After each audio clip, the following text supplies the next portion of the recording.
UPSC crack చేయడానికి ఉండేటటువంటి preparation strategy and so how should you manage your time.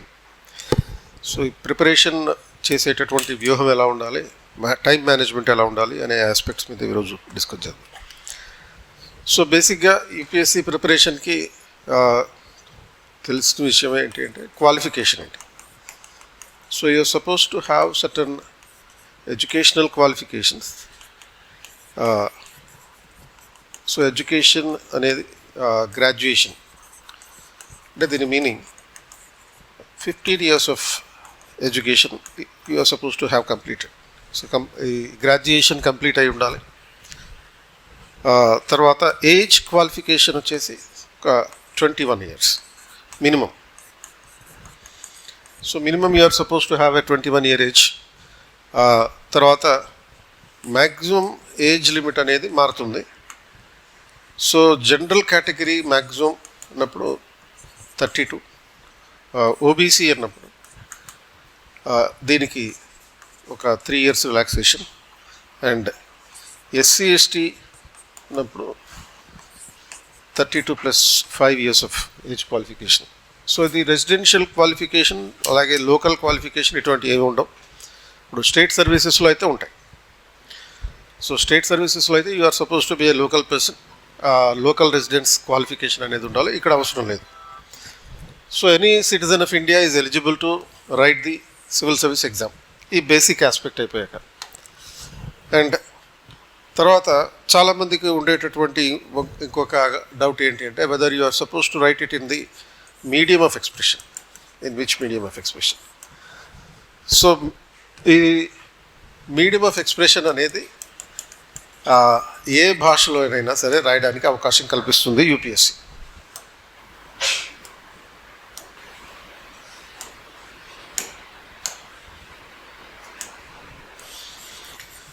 So medium of expression can be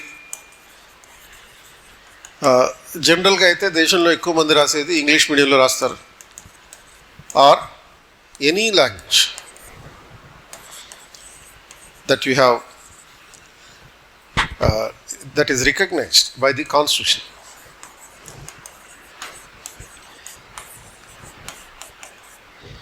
Under 8th schedule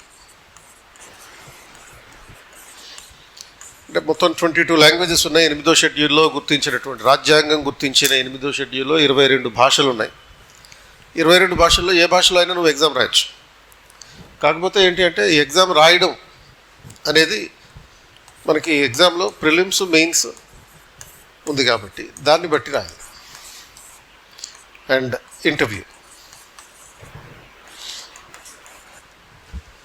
so prelims only ఇందులో డిస్క్రిప్టివ్గా రాసేది ఏమీ లేదు, only ఎంసీక్యూసే ఉంటాయి, multiple choice questions ఉంటాయి. కాబట్టి English మీడియంలో క్వశ్చన్ పేపర్ ఇస్తారు. Question paper is only in the English medium are Hindi.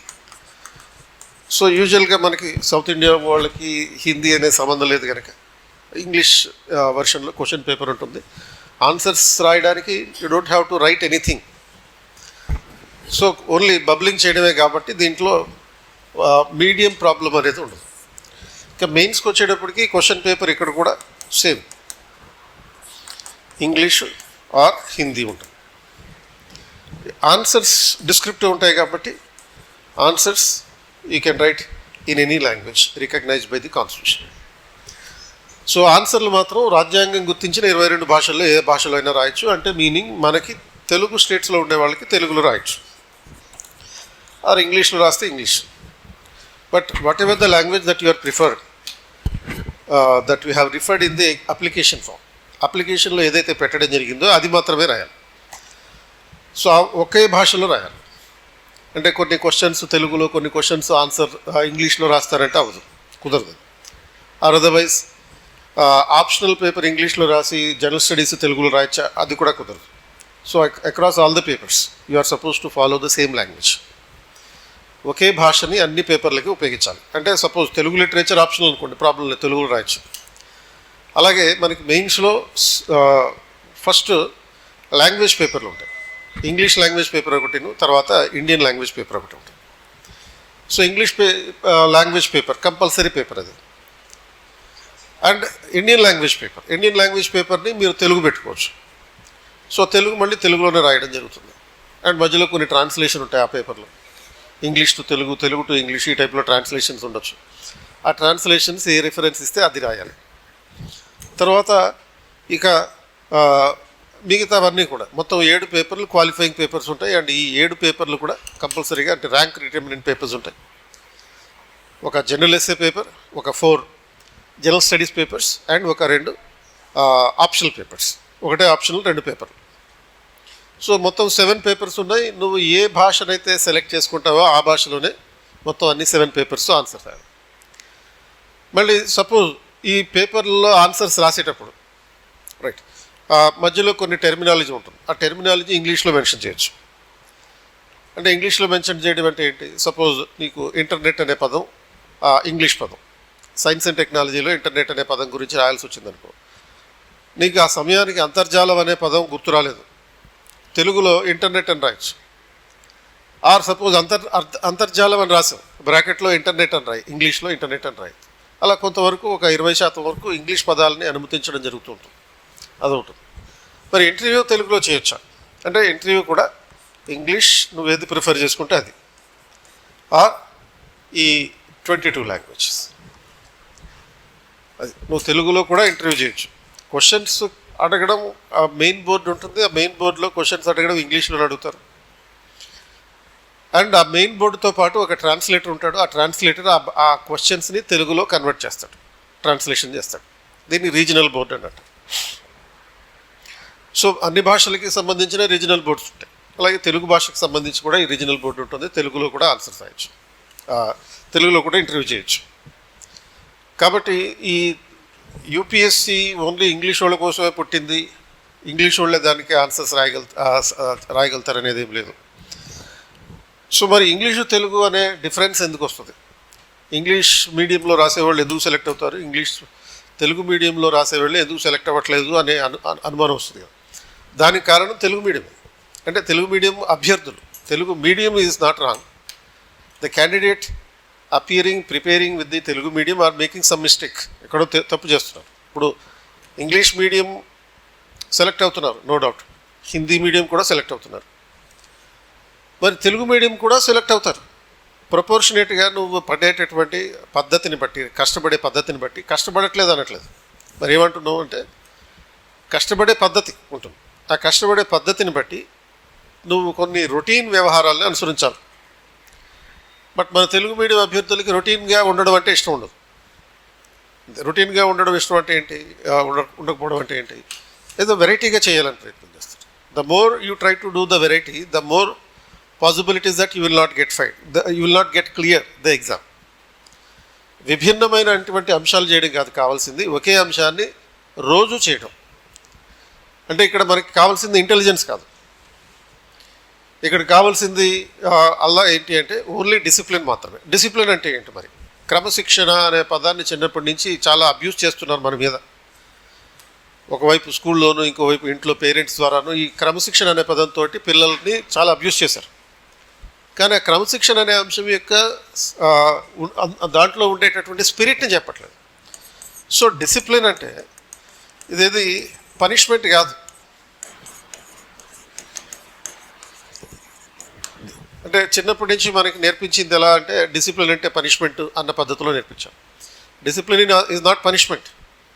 క్రమశిక్షణ అంటే శిక్షించడం కాదు. క్రమశిక్షణ అంటే, డిసిప్లిన్ అంటే ఏంటి మరి? It is all about doing things in a routine manner. Routine and regular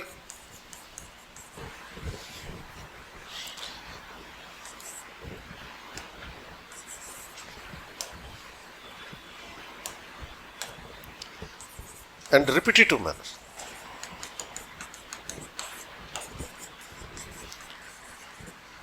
so ఈ డైమెన్షన్ని అర్థం చేసుకుంటే ద 3 R's ఏంటి? Routine, regularity and repetitive. ఈ 3 కలిస్తే అది డిసిప్లిన్. ఈ 3 అవర్స్ కలిస్తే అంటే ఈ డిసిప్లిన్ అనేది ఇంగ్లీష్ మీడియంకి అయినా సరే తెలుగు మీడియంకి అయినా సరే ఎవరికైనా ఉండాలి. అండ్ ఎవరైతే దీన్ని ఫాలో అవుతారో వాళ్ళు హిందీ మీడియం అయినా, తమిళ మీడియం అయినా, తెలుగు మీడియం అయినా, ఇంగ్లీష్ మీడియం అయినా ఈ ఫాలో అయ్యే వాళ్ళే క్లియర్ చేస్తారు ఎగ్జామ్. మీరు చిన్నప్పటి నుంచి ఏ ఎగ్జామ్లో అయినా, సపోజ్ మీ స్కూల్లో, కాలేజీలో, జూనియర్ కాలేజీలో ఎక్కడైనా సరే యూజువల్గా ఫస్ట్ ర్యాంక్ ఎవరికి వస్తుంటుంది, ఫస్ట్ క్లాస్లో ఎవరు పాస్ అవుతున్నాడు, ఖచ్చితంగా బ్యాక్లాగులు లేకుండా ఎవరు పాస్ అయ్యారు, ఈ 3 అవర్లు ఉన్నవాళ్ళు. బ్యాక్లాగ్ ఉందంటే 3 అవర్స్లో ఏదో మిస్ అయింది అర్థం. ఒకే విషయాన్ని నిరంతరం తరచుగా చేసేటటువంటి ప్రక్రియ, రెగ్యులర్గా మళ్ళీ మళ్ళీ చేయాలి. అది ఎప్పుడైతే నువ్వు అలవాటు చేసుకుంటావో అప్పుడు గ్యారంటీగా నీకు సక్సెస్ ఉంటుంది. నిద్ర లేచే విషయం కాడి నుంచి ఆ రొటీన్ అనేటిది మెయింటైన్ చేయాలి. అంటే ఎప్పుడైతే సపోజ్ నువ్వు ఏదో ఒక టైంలో అర్లీ మార్నింగ్ 3:40 నుంచి 4 గంటల మధ్య లేవాల్సిన అవసరం లేదు. అంటే ఇదేంటిది 3:40 నుంచి 4 గంటలకు లేస్తే కొంచెం ఎక్కువ ప్రొడక్టివిటీ ఉంటుంది. దాన్ని బ్రహ్మ ముహూర్తం అంటారు. ఆ సమయంలో దేవతలు తిరిగే సమయం అంటారు. అది నువ్వు నమ్మినా నమ్మకపోయినా దేవతలు తిరిగే సమయం అని ఎందుకంటారు, బ్రహ్మ ముహూర్తం అని ఎందుకంటారు అంటే బ్రహ్మ వచ్చి తెగ తిరిగేస్తాడు, దేవతలు వచ్చి మీ ఇంట్లో కూర్చుంటారని కాదు. మరి ఎందుకని అంటారు, ఆ టైంలో వచ్చేటటువంటి పాజిటివ్ ఎనర్జీ మొత్తం ప్రశాంతంగా ఉంటుంది, ప్రపంచం అంతా పడుకుని ఉంటుంది, నువ్వు ఒక్కడే లేచి కూర్చుంటావు, దెయ్యంలా కూర్చుంటావు అనుకోకుండా దేవతలా కూర్చుంటావు అని ఫీల్ అయ్యావు. సో మిగతా అందరూ ప్రశాంతంగా పడుకున్నప్పుడు నువ్వు ఒక్కడే లేచి హ్యాపీగా చదువుకుంటున్నావు అనుకో, నీ ఇంటేక్ కెపాసిటీ పెరుగుతుంది. సో మార్నింగ్ నిద్ర లేచినప్పటి నుంచి ఈవినింగ్ పడుకునే లోపల మన బ్రెయిన్ కెపాసిటీ గణనీయంగా మెల్లమెల్లగా తగ్గుతూ ఉంటుంది. సో తగ్గుతూ ఉన్నటువంటి పరిస్థితుల్లో అర్లీ మార్నింగ్లో ఉండేటటువంటి ఎనర్జీ ఏదైతే ఉంటుందో, అర్లీ మార్నింగ్ ఎనర్జీ అని ఎందుకంటున్నాం, పాజిటివ్ ఎనర్జీ ఎందుకంటున్నాం అంటే బ్రెయిన్ యాక్టివ్గా ఉంటుంది కాబట్టి బాగా ఒక 6-7 అవర్స్ పాటు రెస్ట్ తీసుకుని లేచిన తర్వాత బాగా ఆటోమేటిక్గా న్యాచురల్గానే బ్రెయిన్ యాక్టివ్గా ఉంటుంది. దేవుళ్ళు, దెయ్యాలు, చేతబళ్ళు, పూజలు ఇవన్నీ కాదు మ్యాటర్ ఇక్కడ. The only thing that matters is your brain is fresh, that's all. When your brain is fresh, the ability to intake is more, larger. అంటే నువ్వు చదివినప్పుడు అది గుర్తుపెట్టుకునేటటువంటి అవకాశం ఎక్కువ ఉంటుంది ఇక్కడ. అర్లీ మార్నింగ్ నిద్ర లేచినప్పుడు, అర్లీ మార్నింగే నిద్ర లేవక్కర్లేదు. నార్మల్ టైంకి అంటే జనరల్గా 7 o'clock నిద్ర లేచినా కానీ ఏదైతే నువ్వు చేస్తావో, ఒక పని చేస్తావో ఆ పనిని రొటీన్గా చెయ్యి, రెగ్యులర్గా చెయ్యి, రిపిటేటివ్గా చెయ్యి. That will be the beginning of the success. ఇందులో ఏది మారినా కానీ సక్సెస్ అనేది లేదు, అది గ్యారంటీగా రాసి చేయొచ్చు ఎవరికైనా సరే. సో మరి ఈ నేపథ్యంలో అంటే ఇప్పుడు సపోజ్ నేను ఉన్నాను అనుకో, లాస్ట్ 25 సంవత్సరాల నుంచి ప్రతిరోజు 8 గంటలకల్లా ఇన్స్టిట్యూట్కి వస్తాను. ఏం పర్లేదా నీకు, ఇన్స్టిట్యూట్కి ఎందుకు రావాలని అనుకో, ఆప్షనల్ క్లాస్ ఉంటుంది 8 గంటలకల్లా. కాబట్టి కంపల్సరీగా 25 years నుంచి ఒక్కరోజు కూడా అంటే మధ్యలో ఆ సండేస్ బ్రేక్, సాటర్డేస్ క్లాస్ ఉండదు అనుకో, ఆప్షనల్ క్లాస్ ఉండదు. ఆ రోజులో తప్ప మిగతా ప్రతిరోజు 8 గంటలకల్లా ఈ ఇన్స్టిట్యూట్కి వస్తాను. ఎందుకు రావాలి, ఇది ఇంత రొటీన్ బోరింగ్ పనులు నీకు బోరు కొట్టదా అంటారు చాలామంది. బోరు కొడితే నీ పని అయితే బోర్ అయిపోతుంది అన్నమాట. కాబట్టి ప్రతిరోజు ఒకే పనిని నిరంతరం చేస్తూ ఉండడం వల్ల వచ్చేది సక్సెస్. సో మరి ఈ సివిల్ సర్వీస్ ఎగ్జామ్లో కూడా డిసిప్లిన్ అనేది utmost criteria, utmost important criteria. దీన్ని ఎవడైతే ఫాలో అవుతాడో కనీసం ఒక 2 సంవత్సరాల పాటు ఫాలో కావాలి, మినిమం 2 సంవత్సరాలు. 1 yearలో నేను ఇది సాధించేసి వెళ్ళిపోతా అనేటటువంటి శపథాలు చేయొద్దు, ఇంప్రాక్టికల్. నేను చిన్నప్పటి నుంచి ఫస్ట్ క్లాస్ నుంచి కూడా నేను ఫస్ట్ క్లాస్ అంటే క్లాసులో అందరికన్నా ఫస్ట్ వస్తాను. ఆ వీక్నెస్ తోటి ఇప్పుడు దాకా బతుకుతున్నాను. ఫస్ట్ రావడం నా బలహీనత. అండ్ అయితే అయ్యింది పర్వాలేదు. కానీ ఐఏఎస్ ప్రిపరేషన్లో మాత్రం, యూపీఎస్సీ ప్రిపరేషన్లో మాత్రం 2 years you are suppose to have the commitment. You must have a committed time for 2 years minimum. అదెందుకో చెప్తాను. అంటే కనీసం 2 సంవత్సరాలు కనుక నువ్వు కమిట్మెంట్ తోటి సివిల్ సర్వీస్ ప్రిపేర్ కాకపోతే అది సాధ్యం కాదు. ఈ 2 సంవత్సరాల పాటు ఆల్మోస్ట్ 725 రోజుల పాటు నువ్వు ఒకే రొటీన్ని, ఒకే రిపిటేషన్ని, ఒకే వ్యవహారాన్ని అంటే ఈ రిపిటేటివ్ రొటీన్ రెగ్యులర్ యాక్టివిటీస్ని చేయగలిగితే 720 రోజుల పాటు you will be a successful person. ఇది చేయగలిగినోడే సక్సెస్ఫుల్. ఎందుకంటే 14 లక్షల మంది అప్లై చేస్తారు ఎగ్జామ్కి, ఒక 5.5 లక్షలు మాత్రమే ఎగ్జామ్ రాస్తారు, 5 లక్షలు మాత్రమే ఎగ్జామ్ రాస్తారు. అంటే 10 లక్షల మంది, ఆల్మోస్ట్ 9 లక్షల మంది ముందే డిసైడ్ అయిపోతున్నారు మనతోటి పని కాదని చెప్పి. అప్లై చేసిన వాళ్ళు 14 అయితే రాసేవాడు 5 లక్షలు అంటే 9 లక్షల మంది ముందే అర్థమైపోతుంది వాడికి ఇది నేను రాసేది కాదన్నట్టుగా. ఎందుకని ఈ 3 years లేవు కాబట్టి. దాని 5 లక్షల్లో మళ్ళీ 2 పేపర్లు ఎగ్జామ్ రాసేవాళ్ళు మళ్ళీ దాంట్లో సగమే ఉంటారు. అంటే ప్రిలిమ్స్ రాసేవాళ్ళు, ప్రిలిమ్స్లో 2 పేపర్లు ఉంటాయి, మార్నింగ్ ఒకటి మధ్యాహ్నం ఒకటి. పొద్దున్న రాయంగానే విషయం అర్థమైపోతుంది, మధ్యాహ్నం ఎగ్జామ్కి రాడు. అందులో ఒక 2 లక్షలు అట్లా ఎగిరిపోతారు. 3 లక్షల్లో మరి ప్రిలిమ్స్ పాస్ అయ్యేంత మంది 12,000 మంది. 1000 పోస్టులు ఉంటే 1:12 రేషియోలో 12,000 మందిని సెలెక్ట్ చేస్తారు. And they are not going to increase or they may be reduced. Maximum increase అయితే ఒక 200 ఇంక్రీజ్ అయితే. This is the reality. First మీరు యూపీఎస్సీ సాధించాలి అనే విషయం మీరు డిసైడ్ అవ్వడానికి ముందు ఈ ఫ్యాక్చువల్ ఇన్ఫర్మేషన్ రియాలిటీని గుర్తుపెట్టుకోవాలి. ఇవి అన్అసైలబుల్ థింగ్స్ ఏమీ కాదు. మళ్ళీ అన్అసైలబుల్ అంటే సాధించలేనివి కావు. ఎందుకంటే 1947 నుంచి ఇప్పటిదాకా ఎవరైతే సివిల్ సర్వీస్ సాధిస్తున్నారో వాళ్ళు కూడా మనలాగే మనుషులే. వాళ్ళేమి 4 కాళ్ళతో ఉన్నటువంటి ఏలియన్స్ కాదు, 8 చేతుల్లో దేవతలు కాదు, 3 కళ్ళున్న శివుడు కాదు. మరేంటి వీళ్ళందరూ ఎవరు? మరి ఐఏఎస్ సాధించేవాడు, ఐపీఎస్ సాధించేవాడు ఎవడంటే మనుషులే. ఒకప్పుడు అక్కడ కూర్చున్న వాళ్ళే ఇప్పుడు ఐఏఎస్ సాధించి అక్కడెక్కడో కూర్చుంటున్నారు. కాబట్టి వీళ్ళు చేసింది ఏంటి? ఏం లేదు, ఈ 3 years ఫాలో అవడమే. Routinization of life for 720 days, maximum ఒక 720 రోజుల పాటు నువ్వు నాకు యూపీఎస్సీ నీకు వస్తుంది. సో ఇటువంటి మరి ఈ డిసిప్లిన్ అండ్ సంబంధించినటువంటి 3 yearsని ఫాలో అవ్వడం జరిగితే మరి ఎట్లా నెక్స్ట్ ఏం చేయాలి? సో ఏం చదవాలి? మరి సబ్జెక్ట్స్ ఏంటి దీంట్లో? ఏ సబ్జెక్ట్స్ చదవాలి? Suppose if you have studied BTech, ఎక్కువ మంది 1991 తర్వాత లిబరలైజేషన్ ప్రోగ్రామ్ ఎప్పుడైతే వచ్చిందో అప్పటి నుంచి ఆల్మోస్ట్ 90% మంది దేశంలో యువత బీటెక్ చదువుతున్నారు. ఒక 5% మంది ఎంబీబీఎస్ అవుతున్నారు. అది ఇంకో 5% మంది BA BSc BCom ఇట్లా చదువుతున్నారు. సో వీళ్ళల్లో మరి వీళ్ళు ప్రధానంగా చదివేది ఏంటి? 95% అంటే బీటెక్ ఎంబీబీఎస్ చదివేవాళ్ళు సైన్స్ మీద ఫోకస్ చేస్తారు, మ్యాథ్స్ మీద ఫోకస్ చేస్తారు. ఇది ఆల్మోస్ట్ 8th క్లాస్ నుంచే మొదలైపోతుంది ఈ ప్రిపరేషన్ అనేది. Advance learning, basic foundation, basic IIT foundation, IIT foundation ఇటువంటి పేర్లతోటి 8వ క్లాస్ నుంచి ఇప్పుడు 6th నుంచి స్టార్ట్ చేస్తున్నారు. అండ్ మరి ఇటువంటి నేపథ్యంలో నువ్వు ఏదైతే ఇప్పటిదాకా చదవలేదో అదే ఇక్కడ సబ్జెక్టులు. ఏం చదవలేదు, ఎక్కువ ఫోకస్ దేని మీద ఇవ్వలేదు అంటే సోషల్ స్టడీస్ మీద ఇవ్వలేదు. ఆ సోషల్ స్టడీసే ఇక్కడ సివిల్ సర్వీస్లో భాగం. అది ఎందుకంటే సోషల్ స్టడీస్ అంటే ఈ సోషల్ స్టడీస్ దేంట్లో ఉంటుంది? ప్రిలిమ్స్లో ఉంటుంది, మెయిన్స్లో ఉంటుంది. సో ప్రిలిమ్స్లో చెప్పాను 12,000 సెలెక్ట్ అవుతారని చెప్పి. 12,000 సెలెక్ట్ అయ్యి మెయిన్స్ ఎగ్జామ్ రాస్తారు. అండ్ వీళ్ళలో ఆల్మోస్ట్ 70% బీటెక్ బ్యాక్గ్రౌండ్ ఉన్నవాళ్ళే. అండ్ వీళ్ళు రాసేదంతా ఏ ఎగ్జామ్ రాయాలి? సోషల్ స్టడీస్ సబ్జెక్టే రాయాలి. అండ్ 12,000 మంది మెయిన్స్ రాసిన తర్వాత 2:5 రేషియోలో ఇంటర్వ్యూకి సెలెక్ట్ అవుతారు. 2:5 రేషియో అంటే 1000 పోస్టులకి 2,500 ఆ 2,700 ఈ టైప్లో సెలెక్ట్ చేస్తారు. 2:5 రేషియోలో ఇంటర్వ్యూకి సెలెక్ట్ అవుతారు. ఒక పోస్టుకి 2 కన్నా ఎక్కువ మందిని ఇంటర్వ్యూకి పిలుస్తారు.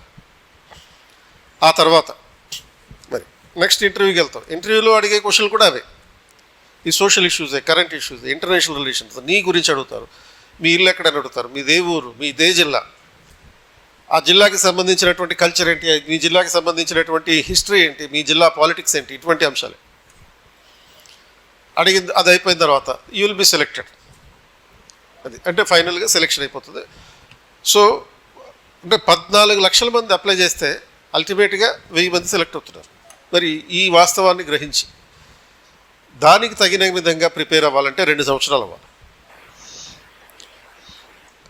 అండ్ ఈ 2 సంవత్సరాల్లో రొటీన్ చేయాలి, జీవితాన్ని రొటీనైజ్ చేయాలి, వెరైటీ చేయకూడదు, డిఫరెంట్ ఆస్పెక్ట్స్ చేయకూడదు, కొన్ని చిన్న చిన్న త్యాగాలు చేయాలి. త్యాగం చేయడం అంటే ఇది ఈ ఎగ్జామ్కి ప్రిపేర్ అవ్వడం అంటే రకంగా చెప్పాలంటే ఆల్మోస్ట్ తపస్సు చేయడం లాంటిది. యూపీఎస్సీ పరీక్ష రాయడం అంటే తపస్సు చేయడమే. తపస్సు చేయడం అంటే ఏంటి? ఒక ముని ఏ విధంగా అయితే మొత్తం అన్నీ వదిలేసి సమాజంలో ఉన్న వాటన్నిటిని వదిలేసి వేరే చోటకి ఎక్కడికో వెళ్ళిపోయి అలా కూర్చొని మెడిటేషన్ చేస్తూ ఉంటాడు. మధ్య మధ్యలో లేస్తాడా, అట్లనే పడుకుంటాడా? మధ్య మధ్యలో లేవాలి, లేకపోతే చచ్చిపోతారు. లేవడం, కొంచెం నీళ్లు తాగడం. ఇప్పుడు ఆ ముని తపస్సు చేసేటప్పుడు రెండు ఐటమ్స్ కనపడతాయి. చేయి పెట్టుకోవడానికి ఏంటది ఒక కర్ర ఉంటుంది, దాని పేరేదో టైం గుర్తు రావట్లేదు. కానీ తర్వాత చేతిలో ఒక కమండలం ఉంటుంది. కమండలంలో ఏముంటాయి? వాటర్ ఉంటుంది అంతే. ఎందుకని వాటర్ వీడిని ఎవరినైనా డిస్టర్బ్ చేస్తే నువ్వు ఎలుకైపోవుగాక అని శపించడానికి కాదు, తాగడానికి నీళ్ళు. అది శపించడం అనేది మనం జనరల్గా సినిమాల్లో చూస్తాం. ఒక చేతితో ఇది కమండలం పట్టుకుని ఒక చేయి దీని మీద పెట్టుకుంటాడు ఇట్లా. ఎందుకని తనకు వచ్చే ఎనర్జీ మొత్తం అందులోకి ట్రాన్స్ఫర్మేషన్ అవుతుంది, దానికోసం అన్నమాట. అది చాలా శక్తివంతమై ఉంటుంది అన్నమాట. సో అదే విధంగా కూర్చుంటాం, ఒక చోట స్థిరంగా కూర్చుంటాం, మొత్తం ఎనర్జీ రిలీజ్ అవుతూ ఉంటుంది. మధ్య మధ్యలో లేస్తాడో ఆ ఎనర్జీని తట్టుకోవడానికి ఆ వాటర్ తాగుతూ ఉంటాడు. అండ్ ఏదైతే అందుబాటులో ఉంటుందో ఆ ఆకులు, అలములు, పళ్ళు అవి తింటూ ఉంటారు, వెళ్తూ ఉంటారు, మళ్ళీ కూర్చుంటారు. ఎవరిని ఏం పట్టించుకోరు. 2 సంవత్సరాలు ఇలాంటి తపస్సు చేసిన తర్వాత అప్పుడు శివుడు ప్రత్యక్షం అవుతాడు, వరం ఇస్తాడు, ప్రపంచం నాశనం అయిపోతుంది. మీది కూడా అదే రేంజ్, అంటే ప్రపంచం నాశనం చేసే రేంజ్ కాదు. మీరు కూడా అదే స్థాయిలో తపస్సు చేయాలి. తపస్సు చేసిన తర్వాత యూపీఎస్సీ అనే శివుడు ప్రత్యక్షం అవుతాడు. తర్వాత ఏం కావాలి నాయనా నీకు అని కోరమంటుంది యూపీఎస్సీ ఇంటర్వ్యూలో. నాకు ఐఏఎస్ కావాలి అని అడుగుతావు, ఐఏఎస్ ఇచ్చారు. ఇచ్చిన తర్వాత ఎలా ఉపయోగించుకుంటావు దాన్ని అనే దాన్ని బట్టి నువ్వు ఈ ప్రపంచానికి, ఈ సమాజానికి వరమా లేకపోతే శాపమా అనేది తర్వాత తెలుస్తుంది. నువ్వు ప్రజల కోసం పనిచేస్తేనేమో సమాజానికి వరం అవుతావు, నీ స్వప్రయోజనం కోసం పనిచేస్తేనేమో శాపం అవుతావు. Same to same.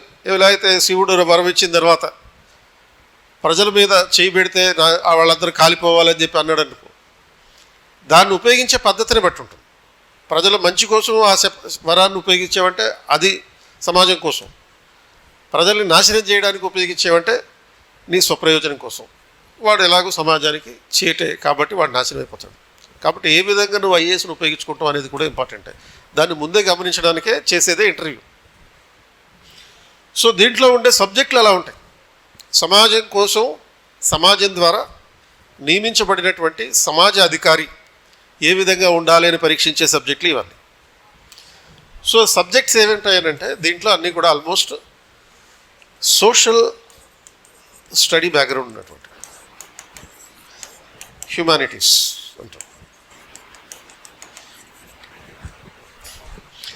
సో హ్యుమానిటీస్కి సంబంధించిన సబ్జెక్టులు ఏమిటి? ఇందులో మళ్ళీ కోర్ సబ్జెక్ట్స్ కొన్ని ఉంటాయి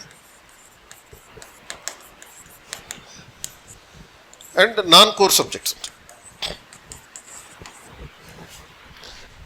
సో సింపుల్గా చెప్పాలంటే core subjects and non core subjects అంటే ప్రిలిమ్స్, మెయిన్స్ రెండింటిలో ఉండే కామన్ సబ్జెక్ట్స్.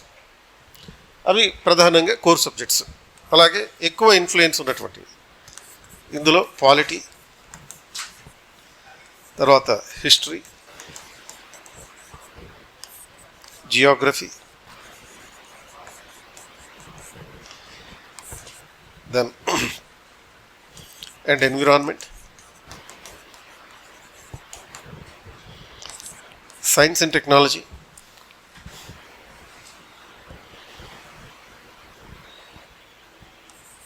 ఎకానమీ. సో ఈ సబ్జెక్ట్స్ అన్నీ మీకు ప్రిలిమ్స్లోను, మెయిన్స్లోను రెండిట్లోనూ కామన్గా ఉండేటటువంటి కోర్ సబ్జెక్ట్. ఇంకా నాన్ కోర్ ఏరియాస్ అంటే ఇవి ఎక్స్క్లూజివ్గా మెయిన్స్కి సంబంధించినట్టు. ఎథిక్స్ ఎక్కువ వెయిటేజ్ ఉండేటట్టు. But you have to study ethics at the end. Ethics అనేది ఒకటి, తర్వాత డిజాస్టర్ మేనేజ్మెంట్ ఒకటి, డిజాస్టర్ మేనేజ్మెంట్, తర్వాత internal security and international relations. So international relations ఇక్కడ పెట్టుకోండి, అక్కడ కాకుండా నాన్ కోర్లో కాకుండా. సో కోర్ సబ్జెక్ట్లో ఇంటర్నేషనల్ రిలేషన్స్ ప్రిలిమ్స్లో ఉంటుంది, అలాగే మెయిన్స్లో కూడా ఉంటుంది. ఇక్కడ డిజాస్టర్ మేనేజ్మెంట్, ఇంటర్నల్ సెక్యూరిటీ, తర్వాత social issues.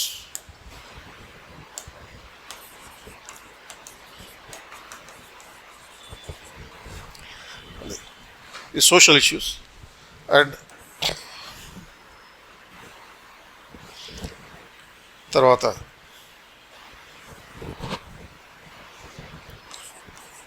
Social welfare programmes.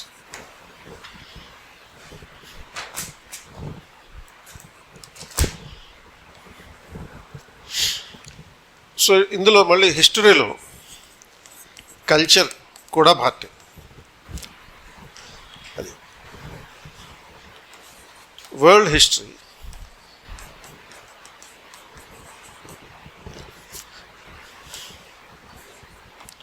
Post independent,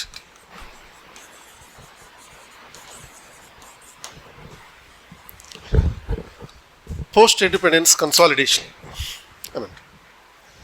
so ఇట్లా ఓవరాల్గా హిస్టరీ అంటే ఇక్కడ కోర్ సబ్జెక్ట్స్లో Indian history, ancient, medieval, modern, including the culture.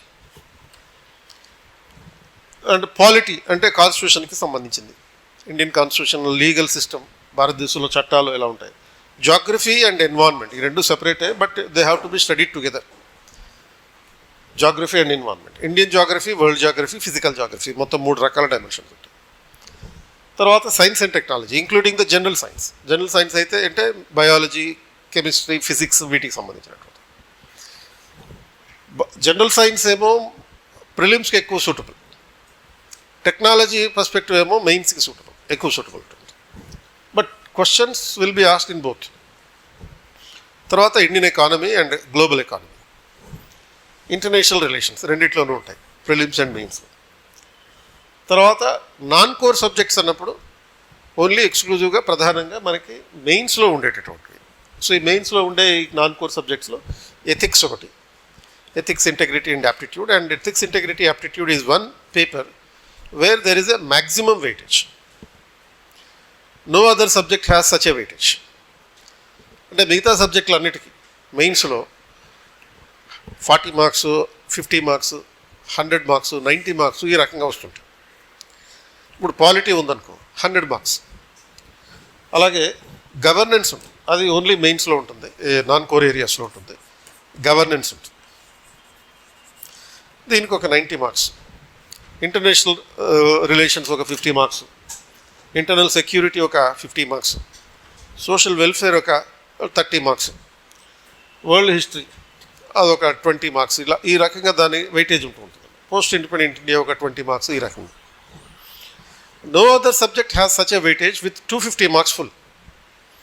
పూర్తిగా 250 మార్కుల వెయిటేజ్ ఉన్నటువంటి మిగతా సబ్జెక్టులు ఏవీ లేవు.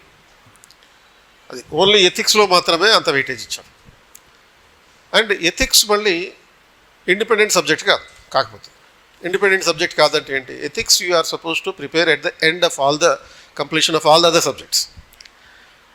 ఎథిక్స్ మీరు చదవాలంటే ఫస్ట్ పాలిటీ రావాలి, గవర్నెన్స్ తెలియాలి, సోషల్ జస్టిస్ తెలియాలి, ఎన్వైరాన్మెంట్ తెలియాలి, ఎకానమీ తెలియాలి, ఇంటర్నల్ సెక్యూరిటీ తెలియాలి.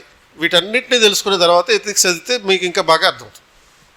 ఎందుకని ఇవన్నీ తెలుసుకున్న తర్వాత అప్పుడు ఎథిక్స్ చదవాలి. ఎందుకంటే because there is ethics in every other subject.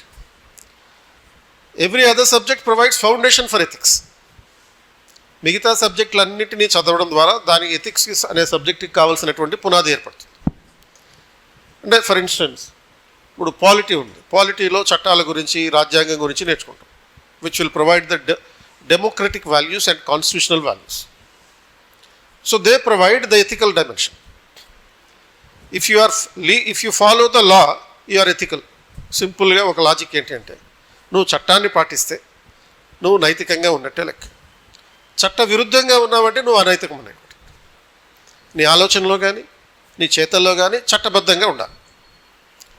అంటే కళలో కూడా నువ్వు చట్ట వ్యతిరేక వ్యవహారాలని సమర్థించకూడదు.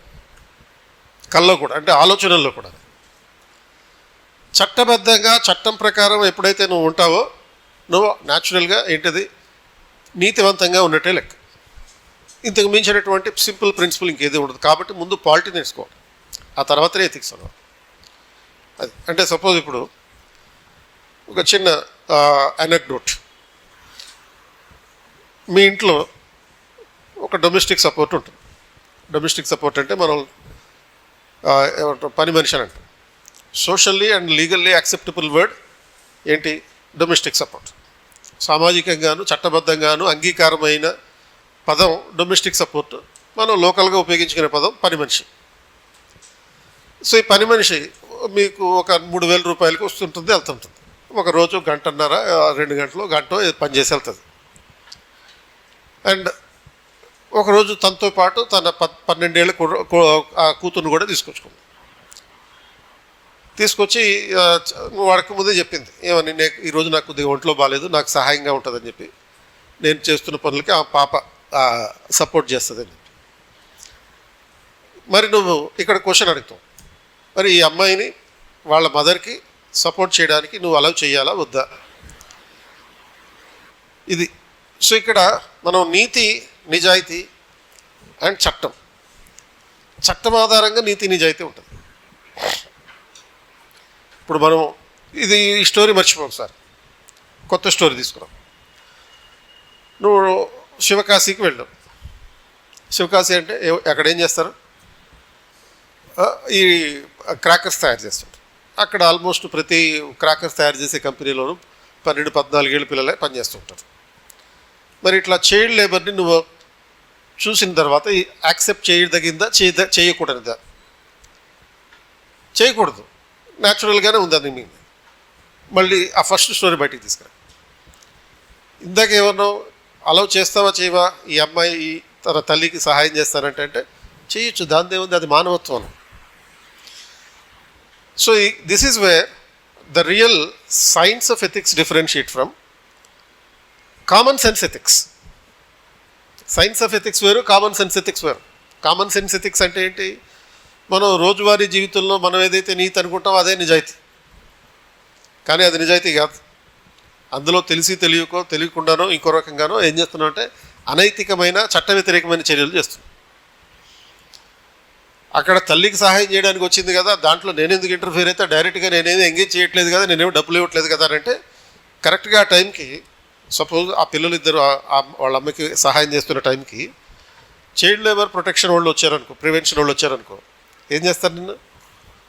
నిన్ను మెచ్చుకొని నోబెల్ ప్రైజ్ ఇస్తారా, శాంతి బహుమానం ఇస్తారా? నీకు 2 చేతులకి ఇస్తారు ఆ బహుమానం, సంఖ్యలు అంటారు. కాకపోతే అట్లా నువ్వు అక్కడ ఇంకా ఆర్గ్యుమెంట్ ఏం చేసేది లేదు అక్కడ. ఎందుకంటే డైరెక్ట్గానో ఇండైరెక్ట్గానో you are encouraging the child labour over there. ఇది ఇప్పటిదాకా మీకు తెలియకుండా ఈ వ్యవహారం జరిగి ఉండొచ్చు, ఇక నుంచి తెలిసింది. ఇప్పుడు ఒకవేళ భవిష్యత్తులో ఇంకెప్పుడైనా మీ పని మనిషి కనుక పిల్లల్ని తీసుకొస్తే అలౌ చేయకండి, కఠినంగా నిర్దయగా వాళ్ళని ఇంటికి పంపించేయండి. అలా సహాయం చేయడానికి వచ్చినది చైల్డ్ లేబరే. ఇది ఇంకొక రకమైనటువంటి child labour in a different form, that's all. Indirect child labour అని అంటే అలా ఈ పేరెంట్స్ పిల్లలతోటి పని చేయించుకోవడానికి అలౌ చేశారనుకో ఏమవుతుందో తెలుసా? ఇప్పుడు ఒక భూస్వామి ఉంటాడు, వాడు ఒక 100 మంది పిల్లల్ని దత్తత తీసుకుంటాడు.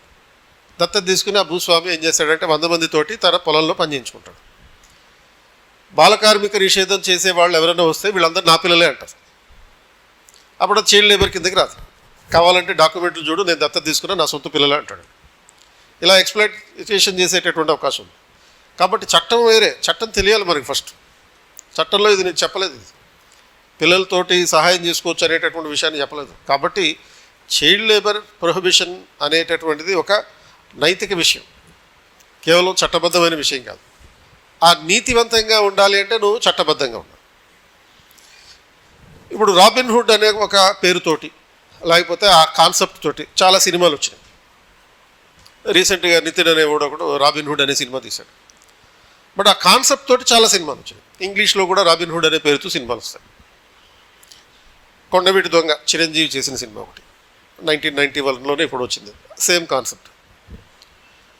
ఆర్ లేకపోతే మన కిక్ అనే సినిమా, అదే కాన్సెప్ట్, రవితేజ చేసినటువంటిది. ఇందులో ఈ కాన్సెప్ట్ ఏంటి అంటే రాబిన్ హుడ్ అనే ఒక దొంగ ధనవంతుల దగ్గర దొంగతనం చేసి పేదవాళ్ళకి దాన్ని పంచిపెడతాడు. ఇప్పుడు రవితేజ ఇంకో సినిమా కూడా టైగర్ నాగేశ్వరరావు అనే సినిమా చేశాడు, ఈగిల్ అనే సినిమా చేశాడు, సేమ్ కాన్సెప్ట్, రాబిన్ హుడ్ కాన్సెప్టే. సో ఈ సినిమాలన్నీ ఆల్మోస్ట్ హిట్ అయినాయి. ఎందుకు హిట్ అయినాయి? ఇది ఎగ్జైట్మెంట్ కలిగిస్తుంది మనకి. ఏది? ధనవంతుల దగ్గర నుంచి దోచుకోవడం, దాన్ని పేదవాళ్ళకి పంచిపెట్టడం అనే విషయం మనకి గూస్ బంప్స్ తెప్పించేటటువంటిది. ఎగ్జైట్మెంట్ కలిగించేటటువంటి. మరి ఇది రైటా రాంగా అంటే అబ్జల్యూట్లీ బ్లండర్. ఇది మనం సినిమాల్లో చూసి ఎంకరేజ్ చేయొచ్చు, కానీ ఇది ఎథిక్స్ కాదు కదా, ఇందులో చట్టబద్ధత లేదు కదా. అనేక రకాల ఎథికల్ ఇష్యూస్ ఉన్నాయి ఈ ప్రక్రియలో. ఏంటో చెప్తాం. ఫస్ట్ ప్రాబ్లం, దొంగతనం చేయడం మంచిదా చెడ్డదా? సింపుల్గా అబ్జల్యూట్లీ క్రైమ్ అది. సో మరి ఆ క్రైమ్ చేసినప్పుడు ఆ రాబిన్ హుడ్ని ఏం చేయాలి? పోలీసులు పట్టుకుని జైల్లో పెట్టాలి. వాడిని సపోర్ట్ చేయడానికి జనాలు రాకూడదు. జనాలు వచ్చారంటే వాడిని సపోర్ట్ చేయడానికి, వాడిని ఇడిపించండి అని చెప్పి ఉద్యమాలు చేశారంటే వాళ్ళని కూడా లోపల పెట్టాలి. రెండో ఇష్యూ, ఎథికల్ ఇష్యూ. వీడు దొంగతనం చేసిన డబ్బు సపోజ్ ఒక 100 రూపాయలు ఉందనుకున్నాం, దాన్ని ఏం చేస్తున్నాడు? పేదలకు పంచుతున్నాడు అన్నాం. What is the criteria for the distribution? What is the accountability? దేన్ని చూసి పేద ప్రజలను డిసైడ్ చేస్తున్న వాళ్ళని? స్లమ్లో ఉంటున్నారు సార్, అందుకనే వాళ్ళకి ఇస్తున్నాడు. స్లమ్లో ఉంటే ఎవరికి అవసరం లేదు. What is the criteria? ఏ పద్ధతి ప్రకారం ఇస్తున్నావు నువ్వు డబ్బులు? ఇది రెండో ఇష్యూ. పేదవాడు వాడికి డబ్బులు ఇవ్వాలి అని అంటే దానికి ఉన్న పద్ధతులు ఏంటి? నువ్వు ఏ పద్ధతి ప్రకారం, ఏ రూల్స్ ప్రకారం ఇస్తున్నావు? అదేమీ ఉండదు రాబిన్ హుడ్కి, జస్ట్ ఇట్లా విసిరేస్తాడు. మూడో ఎథికల్ ఇష్యూ ఏంటి అని అంటే, నువ్వు 100 రూపాయలు దొంగతనం చేసావు, ఎంత డబ్బులు ప్రజలకి పంచిపెట్టావు? మొత్తం 100 పంచిపెట్టావా? అందులో 90 రూపాయలు పంచిపెట్టావా? అందులో 60 రూపాయలు నువ్వు తినేసి 40 రూపాయలే పంచిపెడుతున్నావా వాళ్ళ సపోర్ట్ కోసం? ఆర్ 90 రూపాయలు తినేసి 10 రూపాయలు ఇస్తున్నావా? ఆర్ 99 రూపాయలు తినేసి రూపాయి ఇస్తున్నాడు, దానికేమో బిల్డప్ ఎంత ఇస్తుండొచ్చు. వీడు ఇచ్చే రూపాయికి ఇచ్చే బిల్డప్ ఎంత ఉంటుందంటే 1 కోటి రూపాయల బిల్డప్ ఉంటుంది. దీన్నే ఏమంటారంటే స్టంట్ ఫిలాంథ్రపీ అంటారు ఎథికల్ లాంగ్వేజ్లో. స్టంట్ ఫిలాంథ్రపీ, స్టంట్ అంటే ఒక బిల్డప్ ఇవ్వడం, ఫిలాంథ్రపీ అంటే ప్రజాసేవ చేయడం అనేది. అంటే ప్రజాసేవ చేయడాన్ని ఒక ప్రదర్శనగా మార్చడం అన్నమాట. సో రూపాయి ఇచ్చి దానికి 1000 రూపాయలు ప్రచారం పొందుతాం. అది మిస్టర్ బీస్ట్ అని చెప్పి అమెరికాలో ఒకటి ఉంటాడు, వాడు చేసేది స్టంట్ ఫిలాంథ్రపీ. మిస్టర్ బీస్ట్ అని మీరు చూసి ఉండొచ్చు వాడి వీడియోలు. డబ్బులు ప్రజలకు పంచిపెడతా ఉంటాడు. You never raised A question how you got that money. 2, మన ఆంధ్రప్రదేశ్లో హర్ష సాయి అని ఒకటి ఉంటాడు, వాడు అదే చేస్తుంటాడు. 1,00,000 రూపాయలు పేదవాళ్ళకి ఇచ్చారంటాడు. వాడికి ఎంత డబ్బులు వస్తుందో, ఎక్కడి నుంచి వస్తుందో, ఎలా వస్తుంది? ఎప్పుడైనా ఆలోచించావా? ఆలోచించకుండా అన్న నువ్వు గ్రేట్ అన్న నువ్వు ఎంతటి మగాడు లేడన్నా. మగతనం గురించి ఏం విషయం ఇక్కడ అసలు? నువ్వు అంటే మనిషివన్నా అని చెప్పి మళ్ళీ కామెంట్లు పెడుతూ ఉంటుంది. కానీ వాడికి ఆ డబ్బులు ఎక్కడి నుంచి వస్తే ఇల్లీగల్గా సంపాదిస్తున్నాడు. ఇల్లీగల్గా అలాగా నిషేధించబడినటువంటి గేమింగ్ యాప్స్ని ప్రమోట్ చేయడం ద్వారా వాడు ఇల్లీగల్గా సంపాదిస్తున్నాడు. మరి వాడు కూడా చేసేది స్టంట్ ఫిలాంథ్రపీ. సో ఇన్ని రకాల ఇష్యూస్ వస్తున్నాయి. వాడికి వచ్చే ఒక 100 కోట్ల రూపాయలు, 1,00,000 రూపాయలు అట్లా ఇసిరేస్తున్నాడు అంతే. ప్రజాసేవ అంటున్నాడు, దానికి పేరు పెట్టాడు. ఇవన్నీ కాదు, మనకి బాగా ఇష్టమైనటువంటి సోనూ సూద్, వాడు చేసేది కూడా స్టంట్ ఫిలాంథ్రపీయే. సోనూ సూద్ మన 2020లో లాక్డౌన్ విధించినప్పుడు పేద ప్రజల కోసం అనేక రకాలుగా ఖర్చు పెట్టాడు. ఒక చిన్న లెక్క చెప్పండి, మొత్తం ఎంత ఖర్చు పెట్టి ఉంటాడు సోనూ సూద్? మొత్తం ఎంత ఖర్చు పెట్టి ఉంటాడు లాక్డౌన్ టైంలో? లాక్డౌన్ టైం తర్వాత కానీ ఎప్పుడైనా సరే ఎంత ఖర్చు పెట్టి ఉండొచ్చు? మ్యాక్సిమం ఎంత ఖర్చు పెట్టాడు తెలుసా? అంటే మనం అనుకున్నదేమో 1000 కోట్లు 100 కోట్లు. ఏం చేసింది చిన్న చిన్న తెలుగు సినిమాలు, అండ్ అతను ఓన్లీ విలన్ పాత్రలు వేశాడు, ఇంత డబ్బులు ఎలా వచ్చినాయి అని కూడా చాలామంది అనుకున్నారు. అతను టోటల్గా పెట్టిన ఖర్చు 1,50,00,000 అంత. ఓన్లీ 1,50,00,000. కానీ బిల్డప్ ఎంత ఉంది? 1000 కోట్ల రూపాయలు. నీకు తెలుసా? నువ్వేం చూసావు ఆ అకౌంట్లు అని అంటే చూసాం. నేను డైరెక్ట్గా చూడడం కాదు, ఇన్కమ్ ట్యాక్స్ వాళ్ళు చూశారు, చూసి దాన్ని పేపర్లో వేశారు. ఇతని అకౌంట్లో ఎన్ఆర్ఐల ద్వారా పొందినటువంటి 18 కోట్ల రూపాయలు ఉంటాయి, 21 కోట్ల రూపాయలు ఉంటాయి. ఆ 21 కోట్ల రూపాయల నుంచి కేవలం 1,50,00,000 మాత్రమే తను ఖర్చు పెట్టింది ఇన్కమ్ ట్యాక్స్ వాళ్ళు ఇచ్చినటువంటి లెక్కల ప్రకారం. కానీ బిల్డప్ ఎంత ఉంది? 100 కోట్ల బిల్డప్ ఉంది. ఇప్పుడు అతను ఇంకోటి కూడా చేశాడు, ఇంకో మంచి పని కూడా చేశాడు అని అనుకుంటాం. అదేంటంటే దేశంలో ఎవరికైనా సరే ఫ్రీగా సివిల్స్ కోచింగ్ ఇస్తాను, 1,50,000 రూపాయలు విలువ చేసే సివిల్స్ కోచింగ్ ఇస్తానని చెప్పి ప్రకటించాడు. అది కూడా పబ్లిక్ ఏమనుకున్నారు? ఇతనే డబ్బులు కట్టేస్తాడు, వచ్చి రకరకాల ఇన్స్టిట్యూట్లో 1,50,000 ఇగో తీసుకొని పంచిపెట్టేస్తారు, ఆ ఫీలింగ్లోకి వెళ్ళిపోయారు. కానీ అది అబద్ధం. పచ్చి అబద్ధం. యూత్ మొత్తాన్ని, దేశంలో ఉన్నటువంటి ఈ 14 లక్షల యూత్ని మోసం చేసినటువంటి అబద్ధం. అదేంటి అంటే కొన్ని సంస్థలకి ఫ్రీగా కోచింగ్ ఇవ్వమని చెప్పి అతను అడుగుతాడు. ఇప్పుడు సోను సూద్ లాంటి మానవతావాది చెప్పినప్పుడు సంస్థలు అంగీకరిస్తాయి. డైరెక్ట్గా క్లాస్ రూమ్లో కూడా కోచింగ్ కాదు. మరేంటి, ఓన్లీ ఆన్లైన్లో కోచింగ్ ఇవ్వడం, బేసిక్స్ కోచింగ్ ఇవ్వడం. దానికి ఏం పేరు పెట్టారు, 1,50,000 విలువైనటువంటి కోచింగ్ ఇస్తామని పెట్టాడు. ఇన్ని రకాలుగా ఉంటాయి. దీన్ని ఏమంటారంటే రాబిన్హుడ్ మిత్ అంటారు. రాబిన్హుడ్ మిత్ అంటే భ్రమ. రాబిన్హుడ్ ఏదో మానవ విలువలు, తర్వాత మానవ సేవ ఇవన్నీ చేస్తున్నాడనే భ్రమలో పెడతాడు మనకి. కానీ వీటన్నిటికీ ఆన్సర్లు చెప్పమంటే సమాధానం ఉండదు. నువ్వెంత దొంగతనం చేసావు అనే సింపుల్ క్వశ్చన్ ఇప్పటిదాకా ఎవడు అడగల. ఏ సినిమాలోనూ కూడా, ఏ రాబిన్హుడ్ సినిమాలోనూ కూడా నువ్వు దొంగతనం చేసిన మొత్తం విలువ ఎంత డబ్బులు దొంగతనం చేసావు, దానికి లెక్క ఏంటి, అకౌంటబిలిటీ ఏంటి, అకౌంట్స్ ఎక్కడ రాసావు, దీనికి చార్టెడ్ అకౌంట్ ఎవరు, దీనికి ఇన్కమ్ ట్యాక్స్ ఎంత కడుతున్నావు, పబ్లిక్ ఎంత పంచుతున్నావు, నువ్వెంత ఖర్చు పెట్టుకున్నావు, నీ గర్ల్ ఫ్రెండ్కి ఎంత ఇచ్చావు, ఎవడన్నా అడిగాడు ఈ క్వశ్చన్లన్నీ? ఎవరు అడగల. వీటన్నిటికీ, ఈ క్వశ్చన్స్ అన్నిటికీ ఆన్సర్ చెప్తే అదేమవుతుందంటే ఏది ఎథికల్ గైడెన్స్ అవుతుంది, ఎథికల్ ప్రిన్సిపల్స్ అవుతుంది. సో ఏదైతే మనం రొటీన్గా అనుకుంటామో, ఏది ఎథిక్స్ అని అనుకుంటామో, అది ప్రతిదీ ఎథిక్స్ కాదు. Ethics is a science. అదొక ప్రత్యేక శాస్త్రం. దానికి ఒక పద్ధతి ఉంటుంది. ఆ పద్ధతి ప్రకారం పనిచేయాలి, ఆ పద్ధతి ప్రకారం ఆన్సర్స్ రాయాలి. సో కామన్ సెన్స్ ఎథిక్స్లో ఆన్సర్స్ రాయకూడదు. చిన్నప్పటి నుంచి మా పేరెంట్స్ నేర్పించారు, తర్వాత మేము టెంపుల్కి వెళ్తే లేకపోతే చర్చికి వెళ్తే నేర్పించారు. ఆ నేర్చుకునేవన్నీ వేస్టే. ఎథిక్స్ అనేది ఒక సైన్స్, లా ప్రకారం ఉండేది. If you are a law abiding citizen, you are an ethical person. If you are a law abiding citizen, you are an ethical person. అంటే నువ్వు చట్టాన్ని పాటించేవాడవైతే న్యాచురల్గా నువ్వు ఏంటి, నీతివంతుడివే. చట్టవిరుద్ధంగా చేస్తే నువ్వు అవినీతిపరుడివే. చట్టవిరుద్ధంగా చేసి మానవ సేవ చేసినా కానీ అవినీతిపరుడే, వాడు జైలుకి వెళ్ళాల్సిందే. సో అట్లా ఈ ఎథిక్స్ అనేది ఒక dimension, fundamental dimension which you should understand after understanding all other subjects. ఇప్పుడు సపోజ్ అండమాన్ అండ్ నికోబార్ ఐలాండ్లో గ్రేట్ నికోబార్ ప్రాజెక్ట్ అని చెప్పి ఒకటి కడుతున్నారు. ఆ గ్రేట్ నికోబార్ ప్రాజెక్ట్ కడుతున్నారని చెప్పి, ఏర్పాటు చేస్తున్నారని చెప్పి ఇక ప్రతిపక్షాలు నానా హంగామా చేస్తున్నాయి. ఇది కట్టొద్దు అని చెప్పి. ఎందుకు కట్టొద్దు అని అంటే ఇక్కడ ఉండేటటువంటి చెట్లు నరికేస్తారు డెవలప్మెంట్ ప్రాజెక్ట్ వల్ల. ఆ తర్వాత అక్కడ ఉండేటటువంటి జాతులు ఎవరైతే, ట్రైబల్ జాతులు ఎవరైతే ఉన్నారో వాళ్ళందరినీ ఎలిమినేట్ చేసేస్తారని చెప్పి. సో దీని మీద క్వశ్చన్ అడగడం జరిగింది. 2025లో ఎథిక్స్ క్వశ్చన్ అడిగారు. డెవలప్మెంట్ ముఖ్యమా, పర్యావరణం ముఖ్యమా అని చెప్పి. ఇంటర్నల్ సెక్యూరిటీ ముఖ్యమా, పర్యావరణం ముఖ్యమా? ఇంటర్నల్ సెక్యూరిటీ కోసం కూడా సపోజ్ మన వైజాగ్ దగ్గర సముద్రం ఉంది. ఆ సముద్రంలో అంతర్భాగంలో ఒక సబ్మెరీన్ నిర్మించేటటువంటి స్టేషన్ ఏర్పాటు చేస్తున్నారు. దీనివల్ల చేపల జాతులు నశించిపోతాయి అనేటటువంటిది ఒక ప్రాబ్లం. ఇది ఒక అబ్జెక్షన్.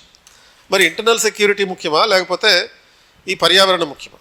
కాబట్టి ఎన్విరాన్మెంట్ చదివిన తర్వాత, నీకు ఇంటర్నల్ సెక్యూరిటీ కూడా చదివిన తర్వాత, ఈ రెండింటికి మధ్యలో ఏ విధంగా ప్రాపర్ డెసిషన్ తీసుకోవాలి అనేది తెలుస్తుంది. ఎకానమీ చదివిన తర్వాత అప్పుడు ఎథిక్స్ చదివితే ఎకనామిక్ డెవలప్మెంట్ ముఖ్యమా లేకపోతే పర్యావరణం ముఖ్యమా అనేటటువంటి ఎథికల్ డైలమాస్ని అధిగమించగలుగుతాం. పాలిటీలో చట్టాల గురించి చదివిన తర్వాత నీ బాస్ సపోజ్ అవినీతిపరుడైతే, అవినీతిపరుడైనటువంటి ఆ బాస్ మీద కంప్లైంట్ ఇవ్వాలా వద్దా అనే విషయం అర్థమవుతుంది. ఇప్పుడు జనరల్గా ఏం చెప్తారు, బాస్ ఏం చెప్తే అది నువ్వు ఫాలో అవ్వాలంటారు. ఎందుకంటే మన బాసే దేవుడు, ఆయన మనకి అన్నం పెడుతున్నాడు, ఆయన ఉప్పు తిన్నాం. మరి సపోజ్ ఆ బాసు లంచాలు తీసుకుంటున్నాడు అనుకో, నీకు ఆ విషయం తెలిసింది. మరి ఇది రివీల్ చేయాలా వద్దా, కంప్లైంట్ ఇవ్వాలా వద్దా? ఇక్కడ ఒక డైలమా.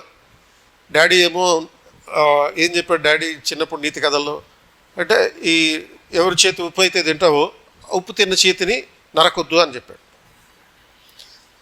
మరి ఉప్పు తిన్న చేతి నరకడం అంటే ఏంటి? వాడికి ద్రోహం చేయడం.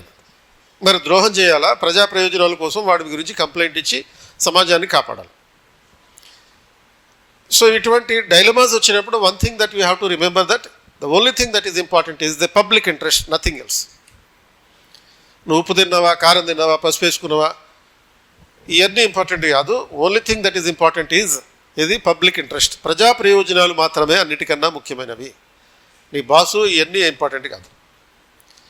అంటే ఇప్పుడు సపోజ్ 1970s ఫోర్డ్ కంపెనీ వాళ్ళు టీ మోడల్ కార్ అని చెప్పి ఒక కార్ తయారు చేశారు. అంటే సంథింగ్ లైక్ మనకి ఏదైతే మారుతి 800 అనే ఒక చిన్న కారు ఉంటుంది, అలాంటి చీప్ కార్ అన్నమాట. సో అయితే ఈ కారు ఒక 20 daysలో రిలీజ్ అవ్వబోతున్న టైంలో ఆ కార్ని డిజైన్ చేసినటువంటి ఇంజనీర్లు వచ్చి కంపెనీ మేనేజ్మెంట్కి చెప్పారు, సార్ దీంట్లో ఒక చిన్న స్నాగ్ ఉంది, దీంట్లో ప్రాబ్లం ఉంది, టెక్నికల్ స్నాగ్ ఉంది, ఇది సడన్గా ట్రాఫిక్లో రన్ అవుతూ ఉన్నప్పుడు ఆగిపోయే అవకాశం ఉంది, దీన్ని రెక్టిఫై చేయకుండా మనం కార్ రిలీజ్ చేయొద్దని చెప్పారు. సో రెక్టిఫై చేయకుండా కార్ రిలీజ్ చేస్తే ఏమవుతుంది, సడన్గా కార్ ఆగిపోతుంది అండ్ యాక్సిడెంట్లకు గురయ్యే అవకాశం ఉంది, వెనకాల నుంచి వచ్చి గుద్దేస్తుంటారు కదా. అది చెప్తే నీకు బుద్ధి ఉందా లేదా, బాస్ ఏం చెప్పాడంటే బుద్ధి ఉందా లేదా, ఇంకా 20 రోజుల్లో మనం కార్ రిలీజ్ చేస్తున్నాం, అడ్వాన్సులు తీసుకున్నాం, చీపెస్ట్ కార్ అని చెప్పి ప్రచారం చేసాం, మరి ఇప్పుడు దీన్ని రెక్టిఫై చేయడానికి ఎంత టైం పడుతుందని అడిగారు. అడిగితే కనీసం 2 months పడుతుంది. మరి 20 రోజుల్లో మనం డెలివరీ చేస్తాం, మరి మాట తప్పిన వాళ్ళు అవుతాం, బిజినెస్ పోతుంది, స్టాక్ మార్కెట్ కూలిపోతుంది మన. మరి ఇప్పుడు ఏం చేయాలి, కార్ని రిలీజ్ చేయాలంటే మరి అడిగారు, మళ్ళీ ఇంకో క్వశ్చన్ అడిగారు, కారు మరి సడన్గా ఆగిపోతే క్యాజువాలిటీస్ పాసిబిలిటీస్ ఎలా ఉంటాయి, 30-70 అని చెప్పారు. 30-70 అంటే ఒక 30% ఉండే అవకాశం ఉంది క్యాజువాలిటీస్ అంటే గాయాలు పాలవడం లేకపోతే చనిపోవడం, ఇటువంటివన్నీ. చనిపోయే అవకాశం 30, గాయాలు పాలవడం 70, ఈ పర్సంటేజ్లో ఉంటుంది. పర్వాలేదు తర్వాత చూసుకుందాం వచ్చినప్పుడు కంప్లైంట్ అని చెప్పి కార్ని రిలీజ్ చేసేసారు. ఇప్పుడు ఇంజనీర్కి ఈ రిలీజ్ చేసేసిన తర్వాత సుమారుగా 1 monthలోనే 30 యాక్సిడెంట్లు అయ్యాయి. 30 యాక్సిడెంట్లలో కనీసం 20 మంది చచ్చిపోయారు. రివర్స్ అయింది అక్కడ, యాక్చువల్గా 30-70 కాకుండా 80-20 అయిపోయింది. అండ్ వీళ్ళందరూ కూడా కేసులు వేశారు, కోర్టులో కేసులు పెట్టారు ఈ ఫోర్డ్ కంపెనీకి వ్యతిరేకంగా. అండ్ ఈ ఇంజనీర్కి ఇప్పుడు ఒక డైలమా, నేను వెళ్ళి సాక్ష్యం చెప్తే ఇది నేను ముందే హెచ్చరించాను కానీ నా బాసు నా మాట వినలేదు అనే విషయం కనుక సాక్ష్యం చెప్తే ఎవరైతే చచ్చిపోయారో వాళ్ళందరి ఫ్యామిలీస్కి న్యాయం జరుగుతుంది.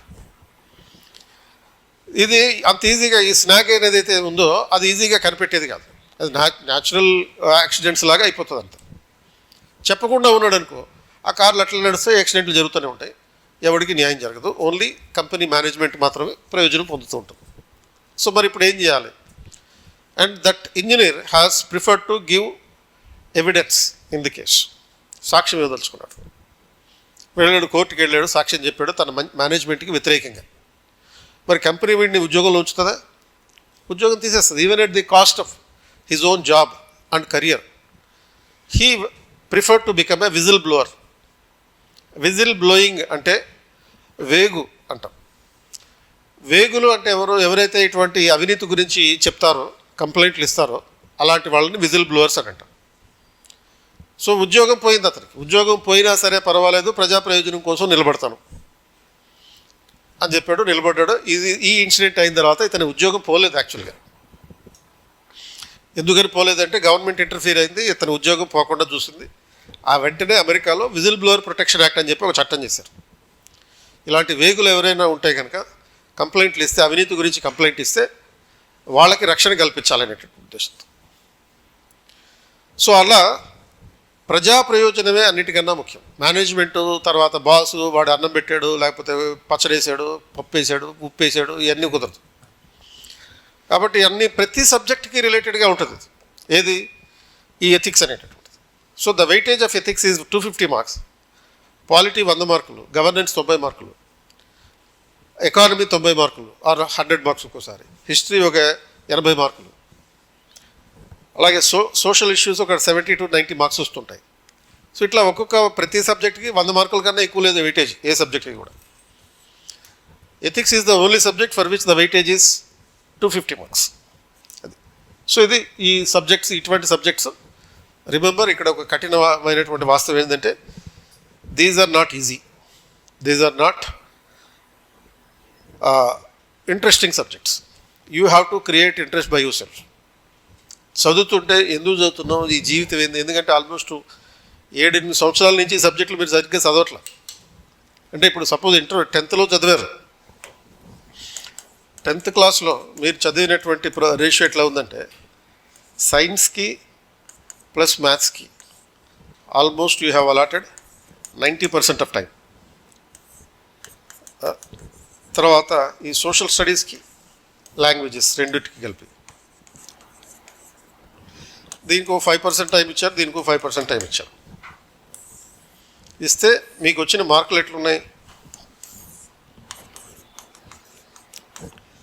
దీంట్లో సైన్స్లో ఒక 99% మార్క్స్ తెచ్చారు, మ్యాథ్స్లో ఒక తక్కువ 100 మార్కులు వేసుకున్నారు, సోషల్ స్టడీస్లో 90 మార్క్స్ వచ్చింది, లాంగ్వేజెస్లో కూడా 90+ వచ్చింది. ఇప్పుడు దేంట్లో ఎక్కువ వచ్చినట్టు మీకు మార్కులు? ఎక్కువ ప్రపోర్షనేట్గా దేంట్లో ఎక్కువ మార్కులు వచ్చినాయి? మీరు అలాట్ చేసిన టైంకి మీకు వచ్చిన మార్కులకి ప్రపోర్షనాలిటీ చూస్తే దేంట్లో ఎక్కువ వచ్చినాయి? ఏదైతే అతి తక్కువగా చదివారో దాంట్లో ఎక్కువ మార్కులు వచ్చినాయి. 5% టైంని పెట్టినటువంటి సోషల్ స్టడీస్కి 90 మార్కులు వచ్చినాయి. ఆల్మోస్ట్ 90% టైం పెట్టిన దానికి 100 మార్కులు వచ్చినాయి. ఇది గొప్పతనం కాదు. మ్యాథ్స్లో నీకు 100కి 100 వచ్చినా పెద్ద గొప్పతనం కాదు, ఎందుకంటే నీ జీవితంలో ఎక్కువ మటుకు మ్యాథ్స్ అనే దాని మీదనే ఫోకస్ చేసాం. గొప్పతనం ఏది? అతి తక్కువ టైం పెట్టి 5% మాత్రమే టైం పెట్టి 90 మార్కులు కొట్టావు చూడు. అంటే ఈ 5% టైంని ఇంకో 1% పెంచామనుకో, నీకు ఆల్మోస్ట్ దాంట్లో కూడా 100 మార్కులు వచ్చాయి. కానీ వాళ్ళు వేయరు, 99 వేస్తారు, మ్యాక్సిమం 90 వేస్తారు జనరల్గా. అంటే నీకు ఆల్మోస్ట్ దీంట్లో కూడా 100 మార్క్స్ వచ్చేసినట్టే. లాంగ్వేజెస్లో కూడా 100 వేయరు కదా, దాంట్లో కూడా 5% టైం పెట్టే నీకు 100 మార్కులు తెచ్చేసుకున్నట్టే లెక్క. అతి తక్కువ సమయంతో ఏదైతే నువ్వు గరిష్ట మార్కులు సంపాదించడం జరిగిందో ఆ సబ్జెక్టులు నువ్వు చదివి ఎప్పుడు చివరిసారిగా ఇంటర్మీడియట్లో 10th క్లాస్లో చదువుతావు. అది కూడా చాలా తక్కువ. Inter 2 years, BTech 4 years, 6 years, ఆ తర్వాత 1 year ఏమన్నా గ్యాప్ వచ్చి ఉంటే 7 years. అంటే ఆల్మోస్ట్ 7-8 years నుంచి నువ్వు సోషల్ స్టడీస్ చదవట్లేదు. ఇప్పుడు మళ్ళీ చదవాలి. మొత్తం చదవాల్సిందంతా ఈ హ్యుమానిటీస్ సబ్జెక్టే. సో మరి ఈ హ్యుమానిటీస్ సబ్జెక్ట్ చదవాలంటే చాలా బోరింగ్ ఉంటుంది. You have to create interest in that subject. You are not here to entertainment. ఇప్పుడు ఎంటర్టైన్మెంట్ వ్యవహారాలన్నీ అయిపోయినాయి. ఇప్పుడు 10th క్లాస్ వరకు, అప్ టు 10th క్లాస్,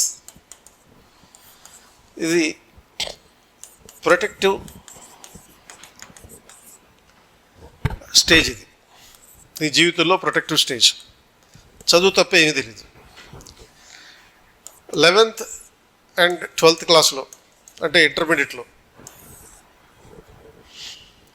నువ్వు ఒక బాల నేరస్తుడు,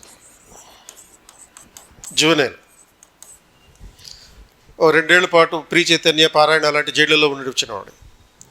కాబట్టి బాల నేరస్తుడిగా అసలు నీకు నో ఫ్రీడమ్ ఎట్ ఆల్. అసలు ఫ్రీడమ్ అంటే ఏంటో తెలియకుండా పెరిగాం. అండ్ బీటెక్ వచ్చిన తర్వాత ఈ 4 ఏళ్ల పాటు, ఈ 4 yearsలో నీ జీవితం ఏంటంటే రివెంజ్ ఫ్రీడమ్లో ఉంటుంది.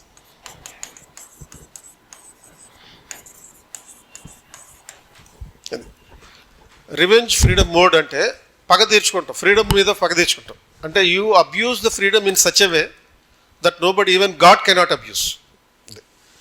అంటే నీకు వచ్చినటువంటి ఆ స్వేచ్ఛని దేవుడు కూడా ఆ స్థాయిలో అబ్యూస్ చేయలేనటువంటి పరిస్థితుల్లో ఎంజాయ్ చేస్తాం. ఎందుకని 12 ఏళ్ల పాటు నువ్వు ఒక బాల కార్మికుడిగా, బాల నేరస్తుడిగా వ్యవహరించావు. బాల కార్మికుడిగా ఎప్పుడున్నావు? మొదటి 10 ఏళ్ల పాటు ఈ ప్రొటెక్టివ్ స్టేజ్ అనే పేరుతోటి బాల కార్మికుడిగా ఉన్నావు. ఆ తర్వాత బాల నేరస్తుడిగా మారు. సో ఇప్పుడు నీకు స్వేచ్ఛ వచ్చింది సడన్గా. ఏం చేయాలో తెలియదు, ఎలా చేయాలో తెలియదు, కాబట్టి అబ్యూస్ చేస్తాం ఆ స్వేచ్ఛని. ఈ స్వేచ్ఛని అబ్యూస్ చేసేటటువంటి ఈ దశ రివెంజ్ ఫ్రీడమ్ మోడ్ అంట. సో ఈ రివెంజ్ ఫ్రీడమ్ మోడ్లో నీకు ఒక జస్ట్ 40 సబ్జెక్ట్స్ బ్యాక్లాగ్ ఉంటాయి. 40 సబ్జెక్టులు బ్యాక్లాగ్ ఉంటాయి అనుకున్నాం. అంటే 40 అంటే 40 అని కాదు, 45, 50 అంతే. అంటే దాన్ని మీకు వచ్చినటువంటి స్వేచ్ఛని అబ్యూస్ చేయడం వల్ల జరిగినటువంటి పరిస్థితి. చదవడం అనేది ఆల్మోస్ట్ టచ్ పోయి ఉంటుంది. కానీ మళ్ళీ ఫైనల్ ఇయర్లో కొంచెం రివైవల్ మోడ్లోకి వచ్చి కెరియర్ అనేది కొంచెం భవిష్యత్తు కనపడుతూ ఉంటాయి. ఇప్పుడు ఇలాగా మళ్ళీ ప్రిపేర్ అవ్వడానికి వస్తుంటాం. అంటే this is the reality of life. వినడానికి తర్వాత నిజంగానే జరుగుతుందా, ఈ రేంజ్లో ఉంటుందా అని ఎక్స్పీరియన్స్ చేయడానికి కఠినంగానే ఉంటుంది. కాకపోతే that is the reality. So ఇప్పుడు చేయాల్సినటువంటి total a different mode. You are supposed to have a beast mode. ఇప్పుడు చేయాల్సినటువంటిది బీస్ట్ మోడ్ అనమాట. అంటే ఒక ప్రొఫెషనల్ కిల్లర్ లాగా, కిల్లర్కి ఉండేటటువంటి killer instinct. This is what you are suppose to have at present. నువ్వు మనిషి అనే విషయాన్ని మర్చిపోవాలి, ఒక పశువులాగా వ్యవహరించాలి. అండ్ దాన్ని ఇంకొంచెం పాజిటివ్గా చెప్పాలి అంటే, యూపీఎస్సీ సాధించాలి అంటే you are suppose to have that professional killer attitude. ఏంటి యాటిట్యూడ్? Killer instinct.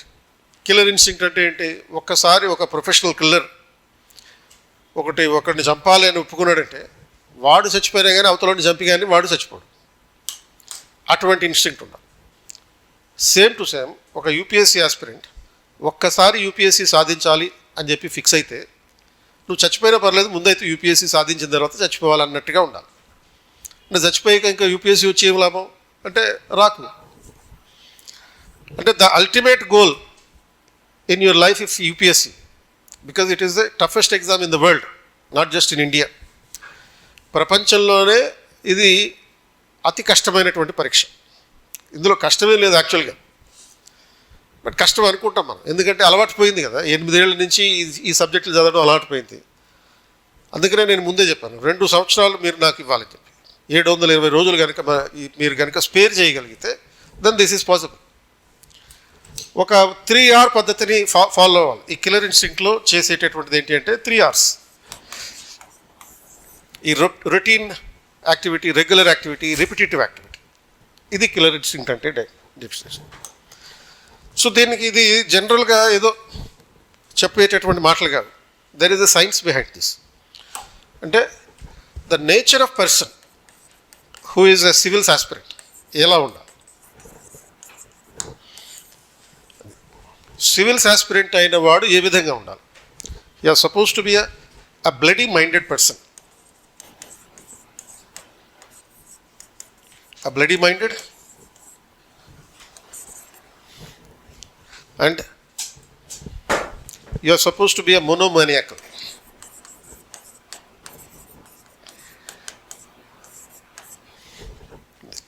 అంటే దీనికి డిక్షనరీలో ఈ పదాలకి మీనింగ్ ఏంటంటే, సైకాలజీలో బిగ్ 5 థియరీ అని ఒకటి ఉంటుంది. ఈ బిగ్ 5 థియరీ ప్రకారం ఒక అచీవర్ అనేవాడు హై కన్సైంటియస్నెస్ కలిగి ఉండేవాడు. హై కన్సైంటియస్నెస్ అంటే బ్లడీ మైండెడ్నెస్ అనమాట. సింపుల్ లాంగ్వేజ్లో చెప్పాలంటే అది బ్లడీ మైండెడ్. అంటే the one who is extremely stubborn.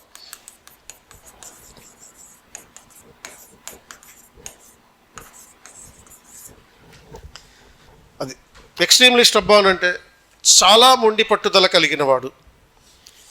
అది అతి మితిమీరిన మొండి పట్టుదల కలిగినటువంటి వాడిని బ్లడీ మైండెడ్ అని అంటారు. దీన్ని హై కన్సైంటియస్నెస్ క్యారెక్టర్ అంటారు. అండ్ మోనోమానియాకల్ అంటే a person who is extremely obsessed with only one thing, highly focused,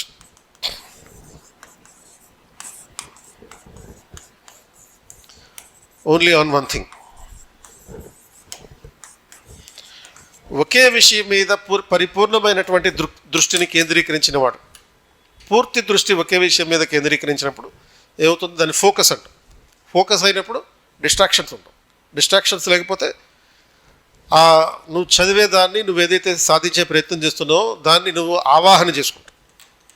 ఆవాహన చేసుకోవడం అంటే ఏంటి? కేవలం కళ్ళతో చూడడం కాదు, చెవులతో వినడం కాదు, ముక్కుతో వాసన చూడడం కాదు. నీ mind, body and soul everything will be filled with that focus. నీ శరీరం, నీ ఆత్మ, నీ ఆలోచన అన్నీ కూడా ఆ లక్ష్యంతోటే నిండిపోయి ఉంటాయి. ఇప్పుడు యూజువల్గా మనకి చదివింది గుర్తుండదు.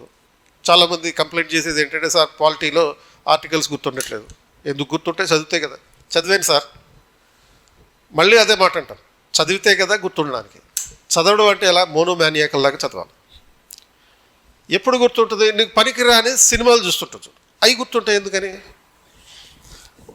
ఎప్పుడో 10 ఏళ్ల క్రితం బాహుబలి అనే సినిమా వచ్చింది. ఆ బాహుబలి అనే సినిమాలో ఫస్ట్ పార్ట్లో ఆ అమ్మాయి ఎవరు, మన ప్రభాస్ తోటి హీరోయిన్గా చేసింది అనుష్క, అండ్ ఇంకో చిన్న ప్రభాస్ తోటి హీరోయిన్గా చేసింది రాశి ఖన్నా. ఇది ఫోకస్ అంటే.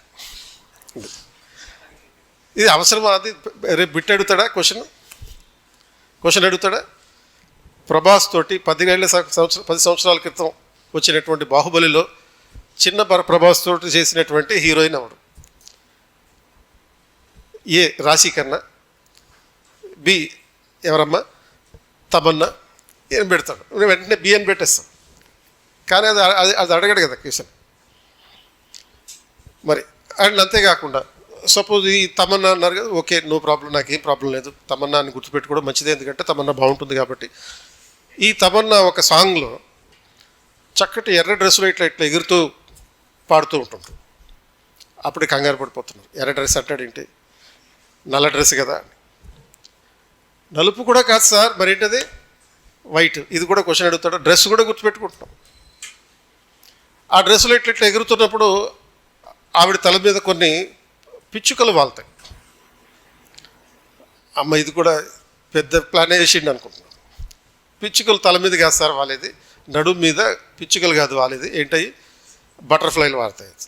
సో ఇంత మైన్యూట్ డీటెయిల్స్ గుర్తుపెట్టుకుంటున్నాం. ఒక్క క్వశ్చన్ కూడా మన జీవితంలో అది ఎగ్జామ్లో రాదు. ఇప్పుడు చెప్పిన 3 విషయాలు మరి నీకు కూడా గుర్తుంది కదా. నాకు గుర్తుండకపోయినా పర్వాలేదు, నాకు ఎగ్జామ్ రాయట్లేదు, నేను అలాగ ఎగ్జామ్ రాసేది మీరు. అది గుర్తున్నప్పుడు మరి పుస్తకంలో ఆర్టికల్ 1 ఏంటి 2 ఏంటి గుర్తుండాలి. తేడా ఏంటి? బాహుబలి సినిమాని మనం ఫోకస్డ్గా చూసాం, లక్ష్మీకాంత్ బుక్ని అన్ఫోకస్డ్గా చదివాం, ఫోకస్ లోకుండా చదివాం. ఫోకస్ ఎలా వచ్చింది అక్కడ? బాడీ, మైండ్ అండ్ సోల్ తోటి వచ్చింది మొత్తం. అక్కడ నువ్వు పరిసరాలు ఏంటి, ఆ సినిమా చూస్తున్నప్పుడు పరిసరాలు ఎలా ఇలా ఓపెన్గా ఉందా, అక్కడ మొత్తం closed theatre and there is no lighting at all. మొత్తం లైట్లన్నీ ఆర్పేశాడు. లైట్ మొత్తం ఫోకస్ దేని మీద ఉంది? స్క్రీన్ మీద ఫోకస్ ఉంది. చుట్టూ ఇది సరౌండ్ సౌండ్ సిస్టమ్ ఉంది. అంటే నువ్వు వినడం, చూడడం, ప్రతిదీ కంప్లీట్ ఫోకస్డ్ ఉంది అక్కడ. దేని మీద? స్క్రీన్ మీద ఫోకస్ ఉంది. కాబట్టి నీ దృష్టి అంతా కేవలం కంటి దృష్టే కాదు, చెవులతోటి, ముక్కుతోటి, ప్రతిదీ కూడా దాని మీద ఉంది. పంచేంద్రియాలు నువ్వు కేవలం స్క్రీన్ మీదనే దృష్టి పెట్టావు. కాబట్టి ఏమైంది? You are remembering that movie even after 10 years, including the minute details like butterflies. నేను ఇంకా లోతుగా వెళ్ళలేదు కాబట్టి వాటి మీద ప్రశ్నలు అడిగినా మీరు ఆన్సర్లు చెప్తారు. అందులో డీటెయిల్డ్. ఇప్పుడు సపోజ్ ఆ యుద్ధంలో ఒక 100 మంది చచ్చిపోయారు. ఆ చచ్చిన శవాల్లో కదులుతూ ఉన్న శవం ఎవరిది అంటే చెప్పేస్తారు. శవం కదలకూడదు కానీ కదులుతూ ఉన్న శవం అని చెప్పి మీరు గుర్తుపట్టేస్తారు కాబట్టి చెప్పేస్తారు దాన్ని. ఈ డీటెయిలింగ్ వెళ్ళా కూడా చెప్పగలిగేటటువంటి స్కిల్ ఎలా వచ్చింది? ఫోకస్ వలన వచ్చింది. అదే ఫోకస్ ఇక్కడ కూడా పెడితే ఈ ఆర్టికల్స్ కూడా గుర్తుంటాయి. చదివేటప్పుడు కూడా అదే పద్ధతిలో చదవండి. మీరు రూమ్లో కూర్చున్నప్పుడు మొత్తం రూమ్లో ఉన్నటువంటి లైట్లన్నీ ఆరిపోయండి.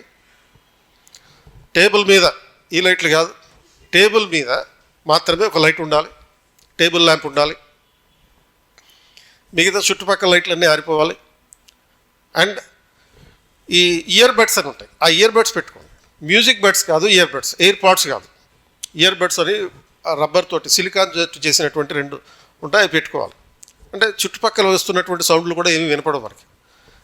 And me focus, lighting focus అంతా కంప్లీట్గా బుక్ మీద ఉండాలి. ఆ టేబుల్ ల్యాంప్ ఉంటుంది కదా, టేబుల్ ల్యాంప్ ఫోకస్ అంతా బుక్ మీద ఉండాలి. ఓన్లీ వైట్ పేపర్స్ మీద బ్లాక్ లెటర్స్ మాత్రమే మనకు కనపడాలి. ఆ రకంగా చదివినప్పుడు your focus study, you're doing the focus study.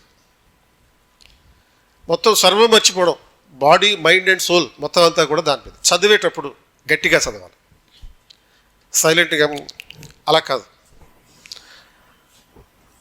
గట్టిగా చదవాలి. పైకి వినపడే విధంగా, నీకు నీది వినపడే విధంగా చదవాలి. చదివేటప్పుడు నీ మొబైల్ ఫోన్లో దాన్ని రికార్డ్ చేసుకోవాలి.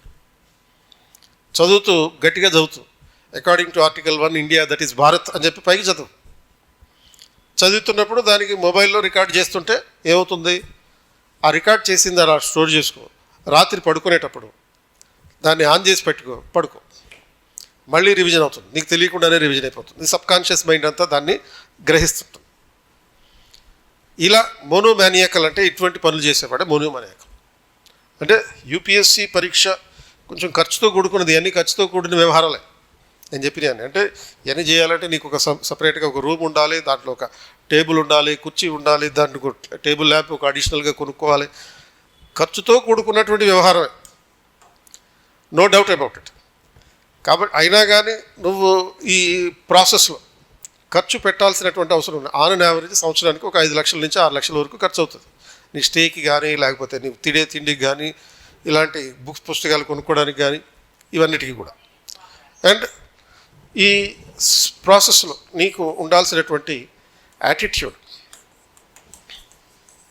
ఎలా ఉండాలంటే గోల్ సెట్టింగ్ యాటిట్యూడ్ ఉండాలి. సో ఈ గోల్ సెట్టింగ్ యాటిట్యూడ్ అంటే నెవర్ వేస్ట్ డే. ఒక్కరోజు కూడా 720 రోజులు టైం టేబుల్ పెట్టుకో, ఒక్కరోజు కూడా వేస్ట్ చేయకు. Never say tomorrow. Never say tomorrow అంటే ఈరోజు చేయాల్సిన పని రేపు చేస్తాను అనే మాట రాకూడదు. అంటే ఈ యూజువల్గా పొద్దున్నే లేచిన తర్వాత ఒక్కోసారి మనకి చదవాలనిపించదు అంటే దానివల్ల ఏం చేస్తామంటే మొబైల్ ఫోన్ చూస్తాం. ఫస్ట్ చేసే పని, నువ్వు పడుకున్నప్పుడు మొబైల్ ఫోన్ని నీ బెడ్ పక్కన కాకుండా నీ బెడ్ నుంచి కనీసం 7 అడుగుల దూరంలో ఉండే నీ స్టడీ టేబుల్ దగ్గర పెట్టాలి. మరి అది అలారం వస్తుంది, అలారం నాకు వినపడదు కదా, వినపడకపోతే నేను పొద్దున్నే లేవను కదా అని అంటే failure, you're a failure. Routine చేయాలని చెప్పాం కదా, రొటీనైజ్ చేయాలి, రెగ్యులరైజ్ చేయాలి. ఎట్టి పరిస్థితుల్లోనూ నిద్ర లేవాలి. దానికి కావాలంటే అలారం కోసం కావాలంటే మామూలుగా అనలాగ్ క్లాక్ ఒకటి పెట్టుకుని నీ తల దగ్గర పెట్టుకో. మొబైల్ ఫోన్ మాత్రం నీకు బెడ్కి 7 అడుగుల దూరంలో ఉండాలి. అంతకన్నా తక్కువ ఉందంటే బెడ్ నుంచి వెళ్ళేసి దాన్ని లాక్కుంటాం. అందుకని సో బెడ్ నుంచి 7 ఫీట్ దూరంలో ఉండాలి. రెండవది, కుదిరితే అసలు మొబైల్ ఫోన్ స్విచ్ ఆఫ్ చేసి, మిడ్ నైట్ నీకు ఎవరు మసాలా చూపిస్తారో ఫోన్లు చేసి ఎవడు చేయడు కదా. మిడ్ నైట్ ఫోన్లు వేస్ట్. అండ్ పొద్దున్నే ఓపెన్ చేసిన తర్వాత ఏ ఫోన్లు ఉంటే అవి తర్వాత సంగతి, సాయంత్రం చేయాల్సిన పని ఫోన్లకు సంబంధించింది. ఫోన్లు వదిలేయమని చెప్పట్లే, ఫోన్ ఉండాలి కానీ నీకు దూరంగా ఉండాలి. దాన్ని ఉపయోగించేటటువంటి అవకాశం తక్కువ ఉండాలి, అవసరం తక్కువ ఉండాలి. సో అటువంటి వాడిని ఏమంటారంటే you are suppose to be a gold digger.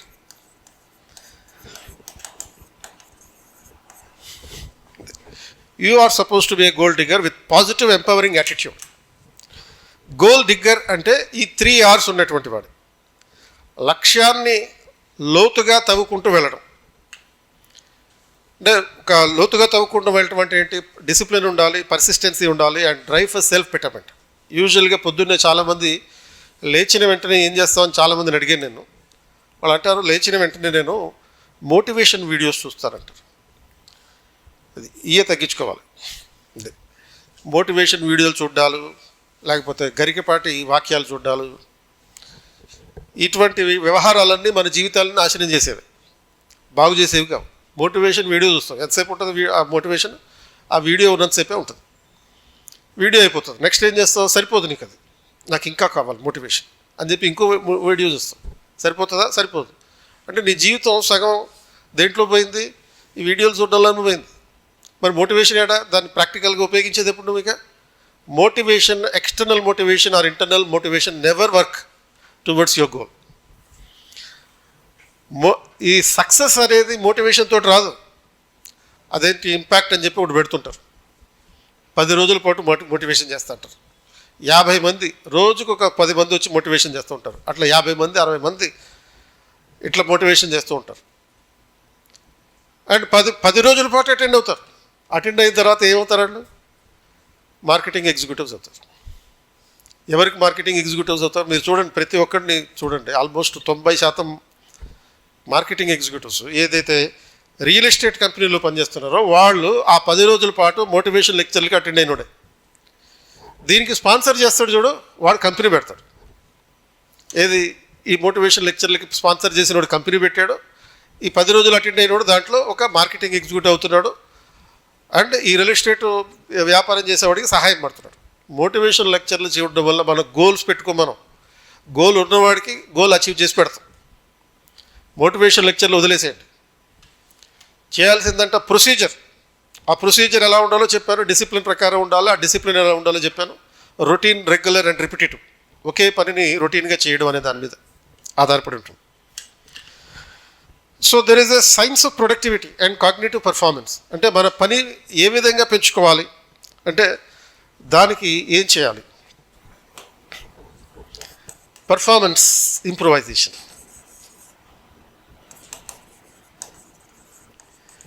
అంటే మనం చదివే పని ప్రక్రియ ఏ విధంగా మెరుగుపరచుకోవడం.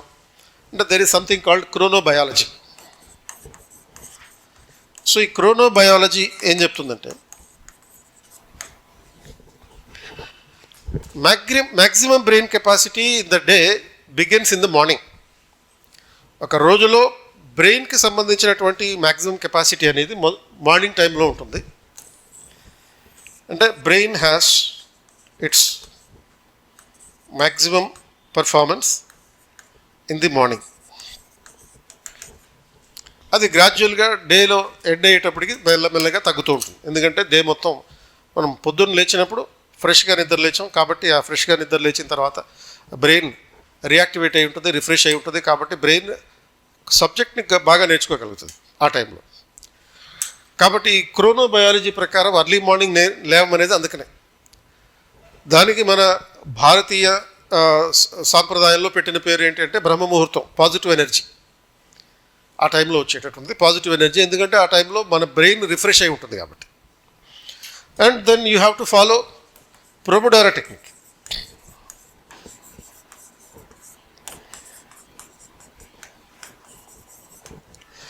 సో ఈ ప్రొమోడోరో టెక్నిక్ అంటే ఇది టైం మేనేజ్మెంట్ మెమరీ టెక్నిక్ అనమాట.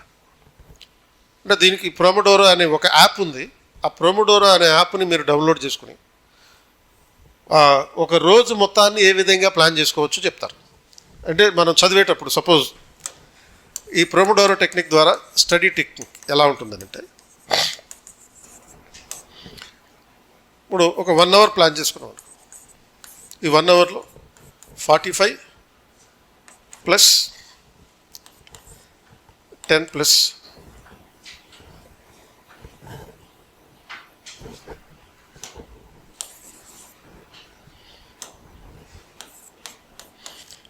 45 ప్లస్ 5 ప్లస్ 10 రూల్లో ఉండాలి ఈ ప్రొమోడోరో టెక్నిక్. అంటే 45 minutes first reading, 5 minutes break and memorise, 10 minutes revise whatever you have studied, repeat the same thing again and again. ఇది pomodoro టెక్నిక్లో ఉండేటటువంటి study పద్ధతి. అంటే మామూలుగా ప్రొమోడోరో టెక్నిక్లో ఉండే పద్ధతి కొంచెం ఇంప్రవైజ్ చేసి ఇక్కడ మన సివిల్స్ ప్రిపరేషన్కి అనుగుణంగా మార్చాం.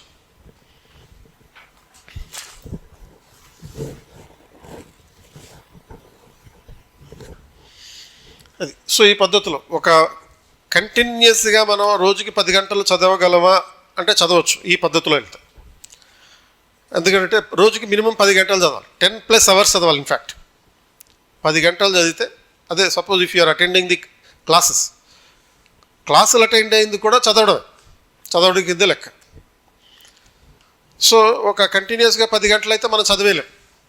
10 గంటలు చదవడానికి మళ్ళీ నన్ను బాల కార్మికుడిని చేస్తావా, బాల నేరస్తుడిని చేస్తావా, ప్రీచైతన్యకి పంపిస్తావా అంటారు. ఈ కబుర్లొద్దు. మీరు బాల నేరస్తులుగా మీరు ఫీల్ అయినా సరే ఇంటర్మీడియట్లో ఆ మాత్రమైనా పాస్ అవ్వడానికి ప్రధానమైనటువంటి కారణం ఏంటి? వాళ్ళు అనుసరించినటువంటి ఈ టెక్నికే. బలవంతంగా చదివించినంత మాత్రాన, నీ స్వేచ్ఛ హరించినంత మాత్రాన నువ్వేమైనా నష్టపోయావా? ఆ 2 సంవత్సరాల కాలంలో మంచిగానే పాస్ అయ్యావు, ఎంసెట్లో సీట్ వచ్చింది, లేకపోతే ఐఐటీలో సీట్ వచ్చింది. నీ జీవితం అయితే నష్టం పొందలేదు. ఇన్ఫ్యాక్ట్ ఆ పద్ధతిని నీ జీవితాంతం పాటించాలి. యాక్చువల్గా బాల కార్మికుడు అనో లేకపోతే బాల నేరస్తుడు అనే ఫీలింగ్లో ఉన్నప్పటికీ కూడా అది దాంట్లో తప్పలేదు. సో ఒక 10 గంటలు ఖచ్చితంగా చదవాల్సినటువంటి అవసరం ఉంటుంది.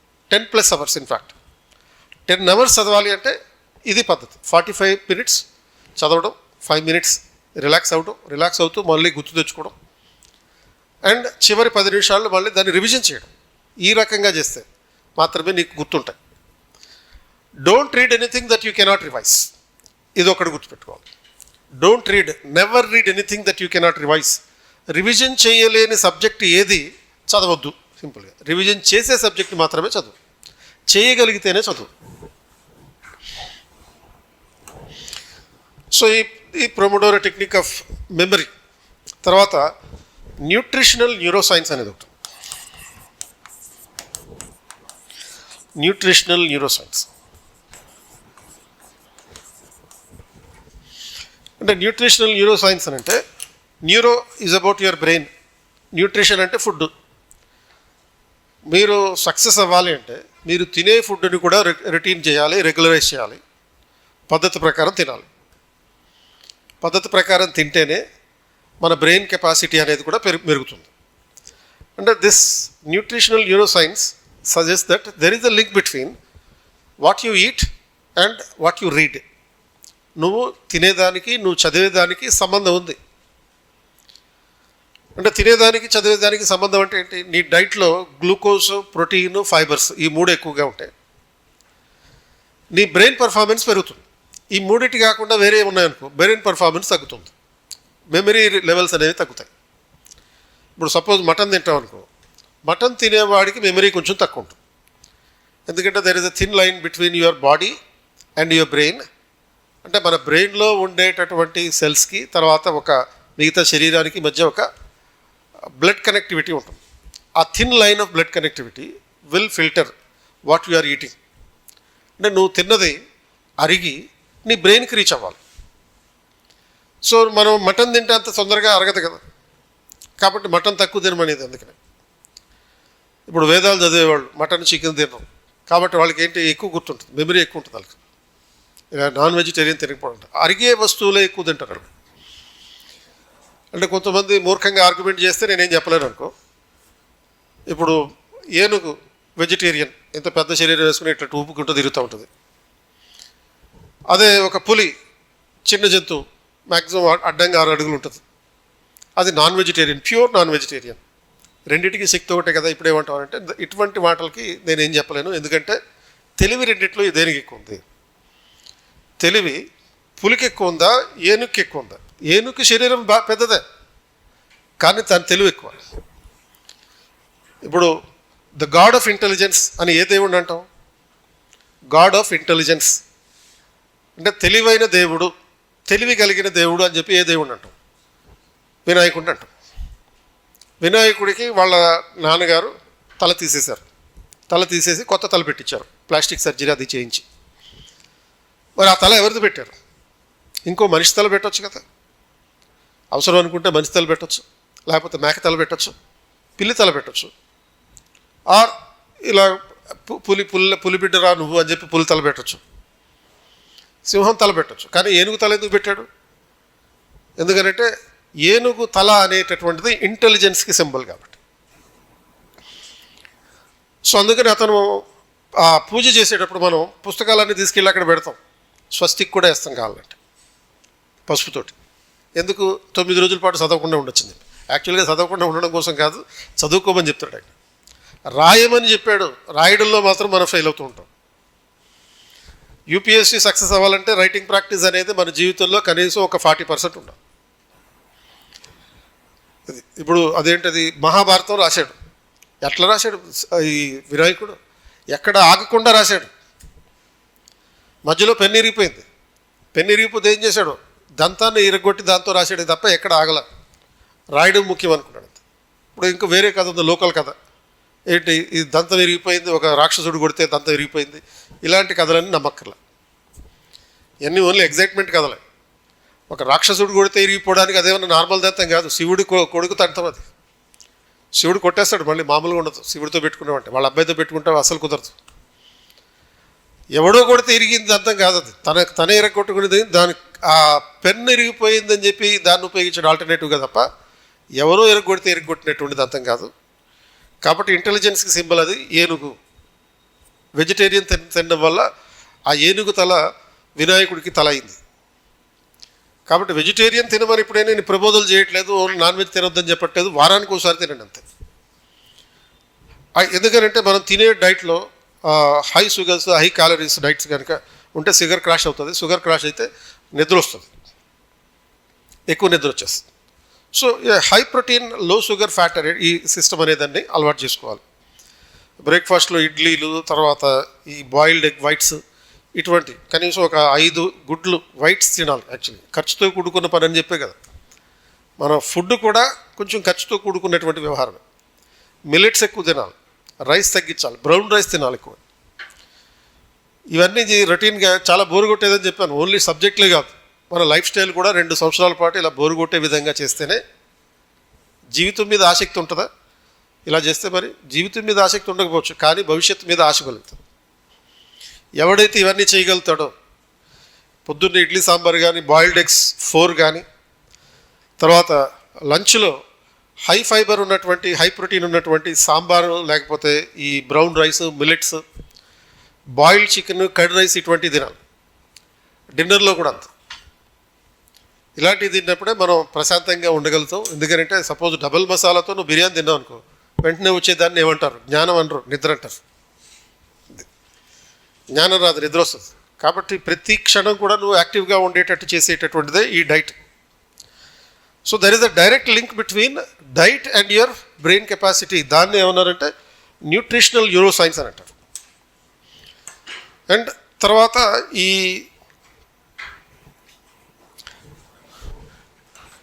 డిస్ట్రాక్షన్స్ ఉంటాయి మన లైఫ్లో కొన్ని. ఈ డిస్ట్రాక్షన్స్,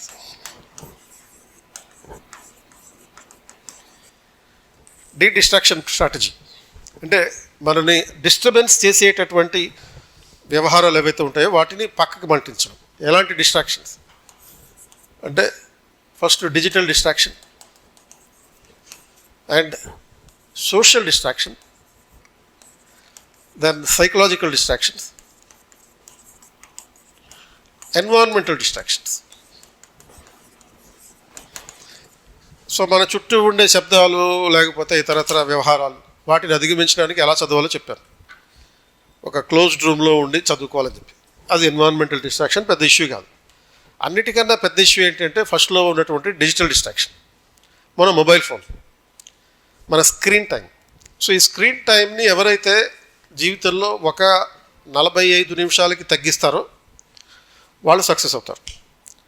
మీరు 2024 ర్యాంకర్స్ని చూడండి, ఆల్మోస్ట్ టాప్ 10 ర్యాంకులో ఉన్నటువంటి ప్రతి ఒక్కళ్ళు చెప్పిన మాట అది. నేను గత 2 సంవత్సరాలుగా మొబైల్ చూడలేదు. గత 2 సంవత్సరాలుగా వాళ్ళు మొబైల్ చూడలేదు. పర్టికులర్గా పైకి గెంటేటటువంటి రీల్స్ ఉంటాయి చూడు, ఆ పైకి రీల్స్ని అలా గెంటే కొద్దీ నీ జీవితం కూడా అలా వెళ్ళిపోతూ ఉంటుంది పైకి. సో తొందరగా వెళ్ళిపోతావు పైకి. అంటే జీవితంలో హయ్యర్ గోల్స్ లెవెల్స్ కాదు, ఎటో పోతాం, ఎటో కాకుండా పోతాం అనేటటువంటిది. అది పైకి వెళ్తుంది, నువ్వేమో కిందకు వస్తుంటావు. సో ఆ రీల్స్ని అంటే మొబైల్ యూజ్ చేయొద్దని చెప్పట్లా, రోజుకి 1 గంట సేపు వాడు. ఎప్పుడు వాడాలి అది కూడా important. The time to use the mobile, not in the early morning to watch the motivational videos. Motivational videos చూస్తే మోటివేట్ అవుతావు తప్ప ప్రాక్టికల్గా గోల్ అటైన్మెంట్ రాదు. నువ్వు ఎవరి కోసం పనిచేయాలి. మరి ఎప్పుడు చూడాలి అంటే 4:30 నుంచి 5:30 మధ్యలో చూడాలి. మార్నింగ్ కాదు, సాయంత్రం. చాలా కేర్ఫుల్గా ఉండాలి, లేకపోతే దీన్ని అపార్థం చేసుకుని అర్లీ మార్నింగ్ 4:30కి లేవాలా అని చెప్పి మళ్ళీ అదొక క్వశ్చన్ అడుగుతారు. ఈవినింగ్ 4:30 నుంచి 5:30 టైంలో చూడాలి. ఎందుకనంటే ఈ 4:30 to 5:30 అనేది చాలా వరస్ట్ పీరియడ్, చాలా dull period before the dusk. ఎందుకని డల్? ఈ 4:30 అవుతున్నప్పుడు సపోజ్ మనం ఇంట్లో ఒంటరిగా ఉంటాం, రూమ్లో ఒంటరిగా ఉంటాం, లేకపోతే హాస్టల్లో ఉంటున్నప్పుడు మొత్తం అంతా కూడా కొంచెం సైలెంట్గా అనిపిస్తుంటుంది. అప్పుడే సన్సెట్ అవుతూ ఉంటుంది. ఈ జీవితం ఎందుకు అని చెప్పి ఆలోచనలు వస్తూ ఉంటాయి. ఈ జీవితం అంతం చేసేసుకుందాం అన్నట్టుగా కూడా అనిపిస్తూ ఉంటుంది. ఆ టైంలో నువ్వేం చేయాలంటే నీ బాయ్ ఫ్రెండ్కో నీ గర్ల్ ఫ్రెండ్కో ఫోన్ చేయాలి. వాడి జీవితాన్ని నాశనం చేయాలి. అది మన జీవితాన్ని మెరుగుపరుచుకోవాలి. ఆర్ అదర్వైజ్ వాళ్ళకి ఫోన్ చేసి 5 నిమిషాలు మాట్లాడిన తర్వాత జీవితం మీద మళ్ళీ విరక్తి వస్తుంది. అప్పుడు పేరెంట్స్కి ఫోన్ చేయాలి. అది ఎందుకంటే నువ్వు పొద్దున్న నుంచి నేను పెట్టిన మెసేజ్లకు నువ్వు ఆన్సర్లు పెట్టట్లేదని కంప్లైంట్లు వస్తాయి కదా.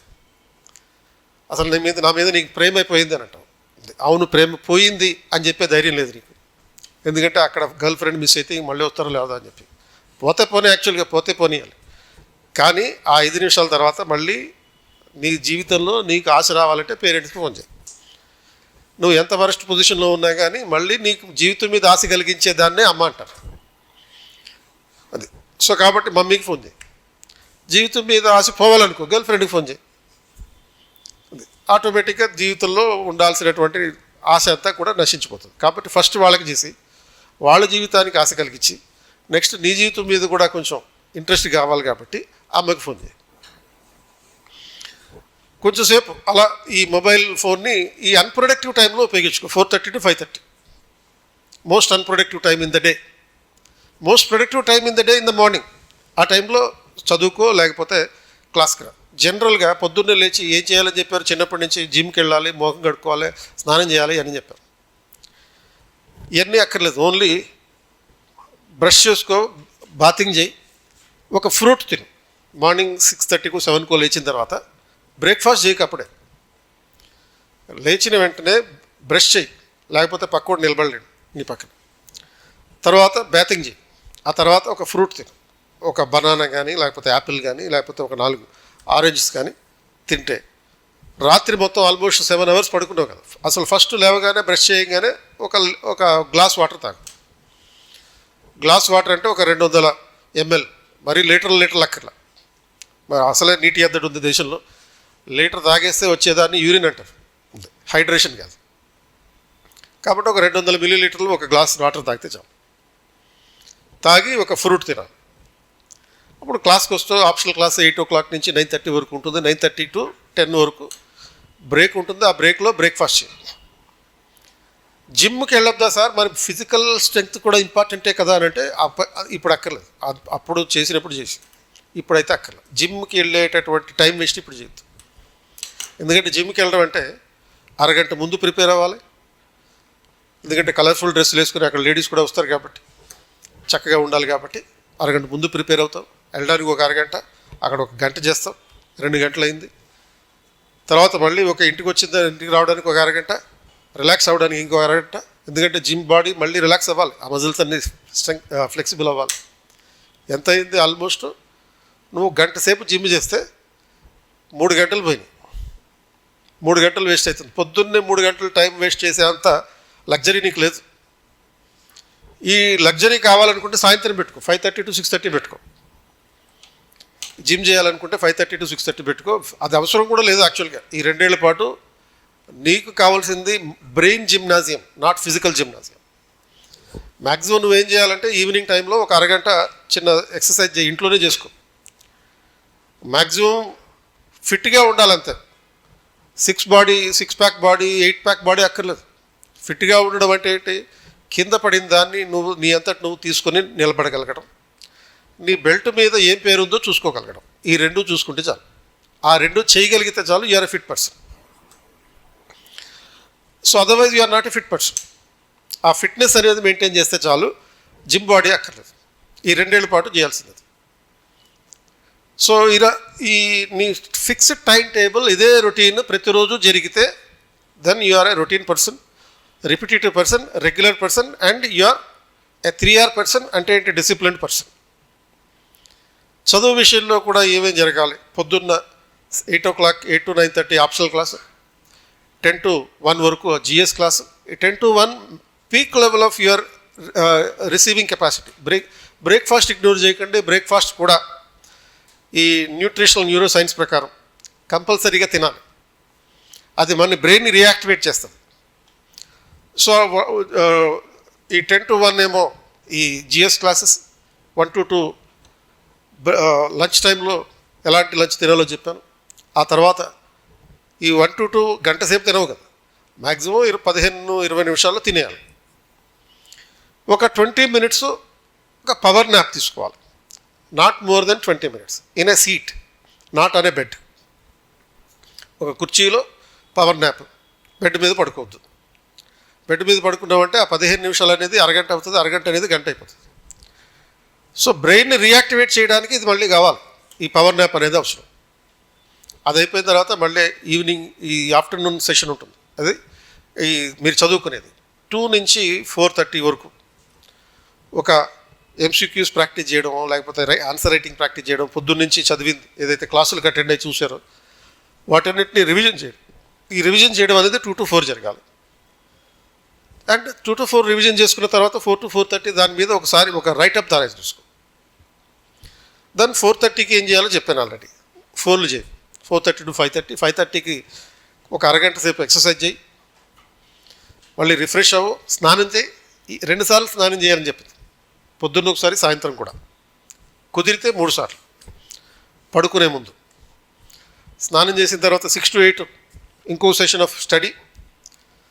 ఈ 6 to 8 మళ్ళీ 6 to 9 చదువుకోవాలి. 6 to 9 చదువుకున్న తర్వాత 9 to 9:15 వరకు డిన్నర్ చేయాలి. అండ్ 9:15 తర్వాత ఆల్మోస్ట్ ఒక అరగంట సేపు జాగింగ్ చేయాలి. అరగంట జాగింగ్ చేయాలి. జాగింగ్ కానీ రన్నింగ్ కానీ వీలైతే 20 minutes జాగింగ్ చేసినా చాలు. ఒక half an hour maximum 20 minutes చాలు. 20 minutes జాగింగ్ చేయాలి. చేసిన తర్వాత మళ్ళీ వచ్చి మళ్ళీ మూడోసారి స్నానం చేయాలి. అండ్ మా ఇంట్లో వాటర్ అంతా స్నానాలకు అయిపోతుందేమో అని కంగారు పడకండి. మ్యాక్సిమం నువ్వెంత ఒక 10 liters స్నానానికి ఉపయోగిస్తావు. 30 లీటర్లో అయిపోతుంది నీ పని. స్నానం పొద్దున్న నుంచి 3 సార్లు చేస్తావు కాబట్టి. అండ్ ఇదంతా అయ్యేటప్పటికి 10 అవుతుంది. 10 to 11:30 ఆ రోజు పొద్దున్న నుంచి ఏం జరిగింది, సాయంత్రం 9 వరకు ఏం జరిగింది, అవన్నీ కూడా ఒకసారి రివిజన్ చేసుకోవాలి. రివిజన్ చేసుకుని 11:30, 12 కల్లా పడుకోవాలి. పర్ఫెక్ట్గా 11:30కి పడుకోవడం కుదరదు. 11:30, 12 మధ్యలో పడుకోవాలి. ఆ 11:30కి బెడ్ మీదకి వెళ్ళేటప్పుడు ఈ మొబైల్ ఫోన్ని తీసుకెళ్ళి 7 అడుగుల దూరంలో పెట్టాలి. కుదిరితే వేరే రూమ్లో పెట్టాలి. అది 7 hours పడుకోవాలి. 11:30 to 6:30 మార్నింగ్ 7 hours అవుతుంది. Not less than 6 hours, not more than 8 hours. 6 hours కన్నా తక్కువ పడుకుంటే నువ్వు యాక్టివ్గా ఉండడం, 8 hours కన్నా ఎక్కువ పడుకుంటే లేజీ అవుతావు. కాబట్టి మధ్యలో 7 hours పెట్టుకో. సో నైట్ 11:30 నుంచి మార్నింగ్ 6:30 వరకు, వారు 12 అయింది అనుకో, 7కి నిద్రలే. అండ్ మళ్ళీ 7కి ఏం చేయాలో చెప్పాను ఆల్రెడీ. నిద్ర లేవడం, బ్రష్ చేసుకోవడం, వాటర్ తాగడం, తర్వాత ఒక ఫ్రూట్ తినడం, స్నానం చేయడం, మళ్ళీ క్లాస్కి రావడం. ఇది రొటీన్గా ఇది 720 రోజుల పాటు నువ్వు ఇది చేయగలిగితేనే సివిల్స్ ప్రిపరేషన్కి దిగు, లేకపోతే టైం వేస్ట్ చేసుకో. అది సో ఇది లేకపోతే ఇది ఇవి చేయలేదనుకో, ఇప్పుడు చెప్పినటువంటి రొటీనైజేషన్ చేయలేదనుకో, ఇవేవి నేను గాల్లో నుంచి తీసి చెప్పినటువంటి విషయాలుగా, సైన్స్ ప్రకారం, సైకాలజీ ప్రకారం ప్రూవెన్ ఫ్యాక్ట్స్ ఇవన్నీ కూడా. సైకాలజీ పుస్తకాల్లో రాసేటటువంటి అంశాలు ప్రూవెన్ ఫ్యాక్ట్స్ అన్నట్టు. కాబట్టి ఈ పద్ధతుల్లో కనుక నువ్వు చేయడం జరిగితే ఫస్ట్ అటెంప్ట్లోనే 2 years తర్వాత ఫస్ట్ అటెంప్ట్లోనే నీకు IAS రావడానికి అవకాశం ఉంటుంది. అది అదర్వైజ్ నేను ఇవన్నీ చేయలేను, ఇంత రొటీన్గా ఉండలేను, నేను వెరైటీ మనిషిని, డిఫరెంట్గా చేస్తాను రోజుకు ఒక రకంగా, నేను జిమ్కి వెళ్ళకపోతే నా మనసు ఆగదు, ఆపుకోకు. ఎవడు ఆపుకోమన్నాడు? ఇదేం బలవంతం కాదు. సో జిమ్కి వెళ్ళు, బాడీని పెంచు. ఏదైనా మంచి రెస్టారెంట్లో ఏమన్నా బౌన్సర్ అవ్వాలి. జిమ్కి వెళ్ళి బాడీ పెంచితే బౌన్సర్ అవుతావు. ఇంట్లోనే ఒక 20 నిమిషాలు జాగింగ్ ఇంట్లోనే ఒక 20 నిమిషాలు ఎక్సర్సైజులు చేసుకుంటే IAS అవుతుంది. So next Shravan sir class తీసుకుంటారు.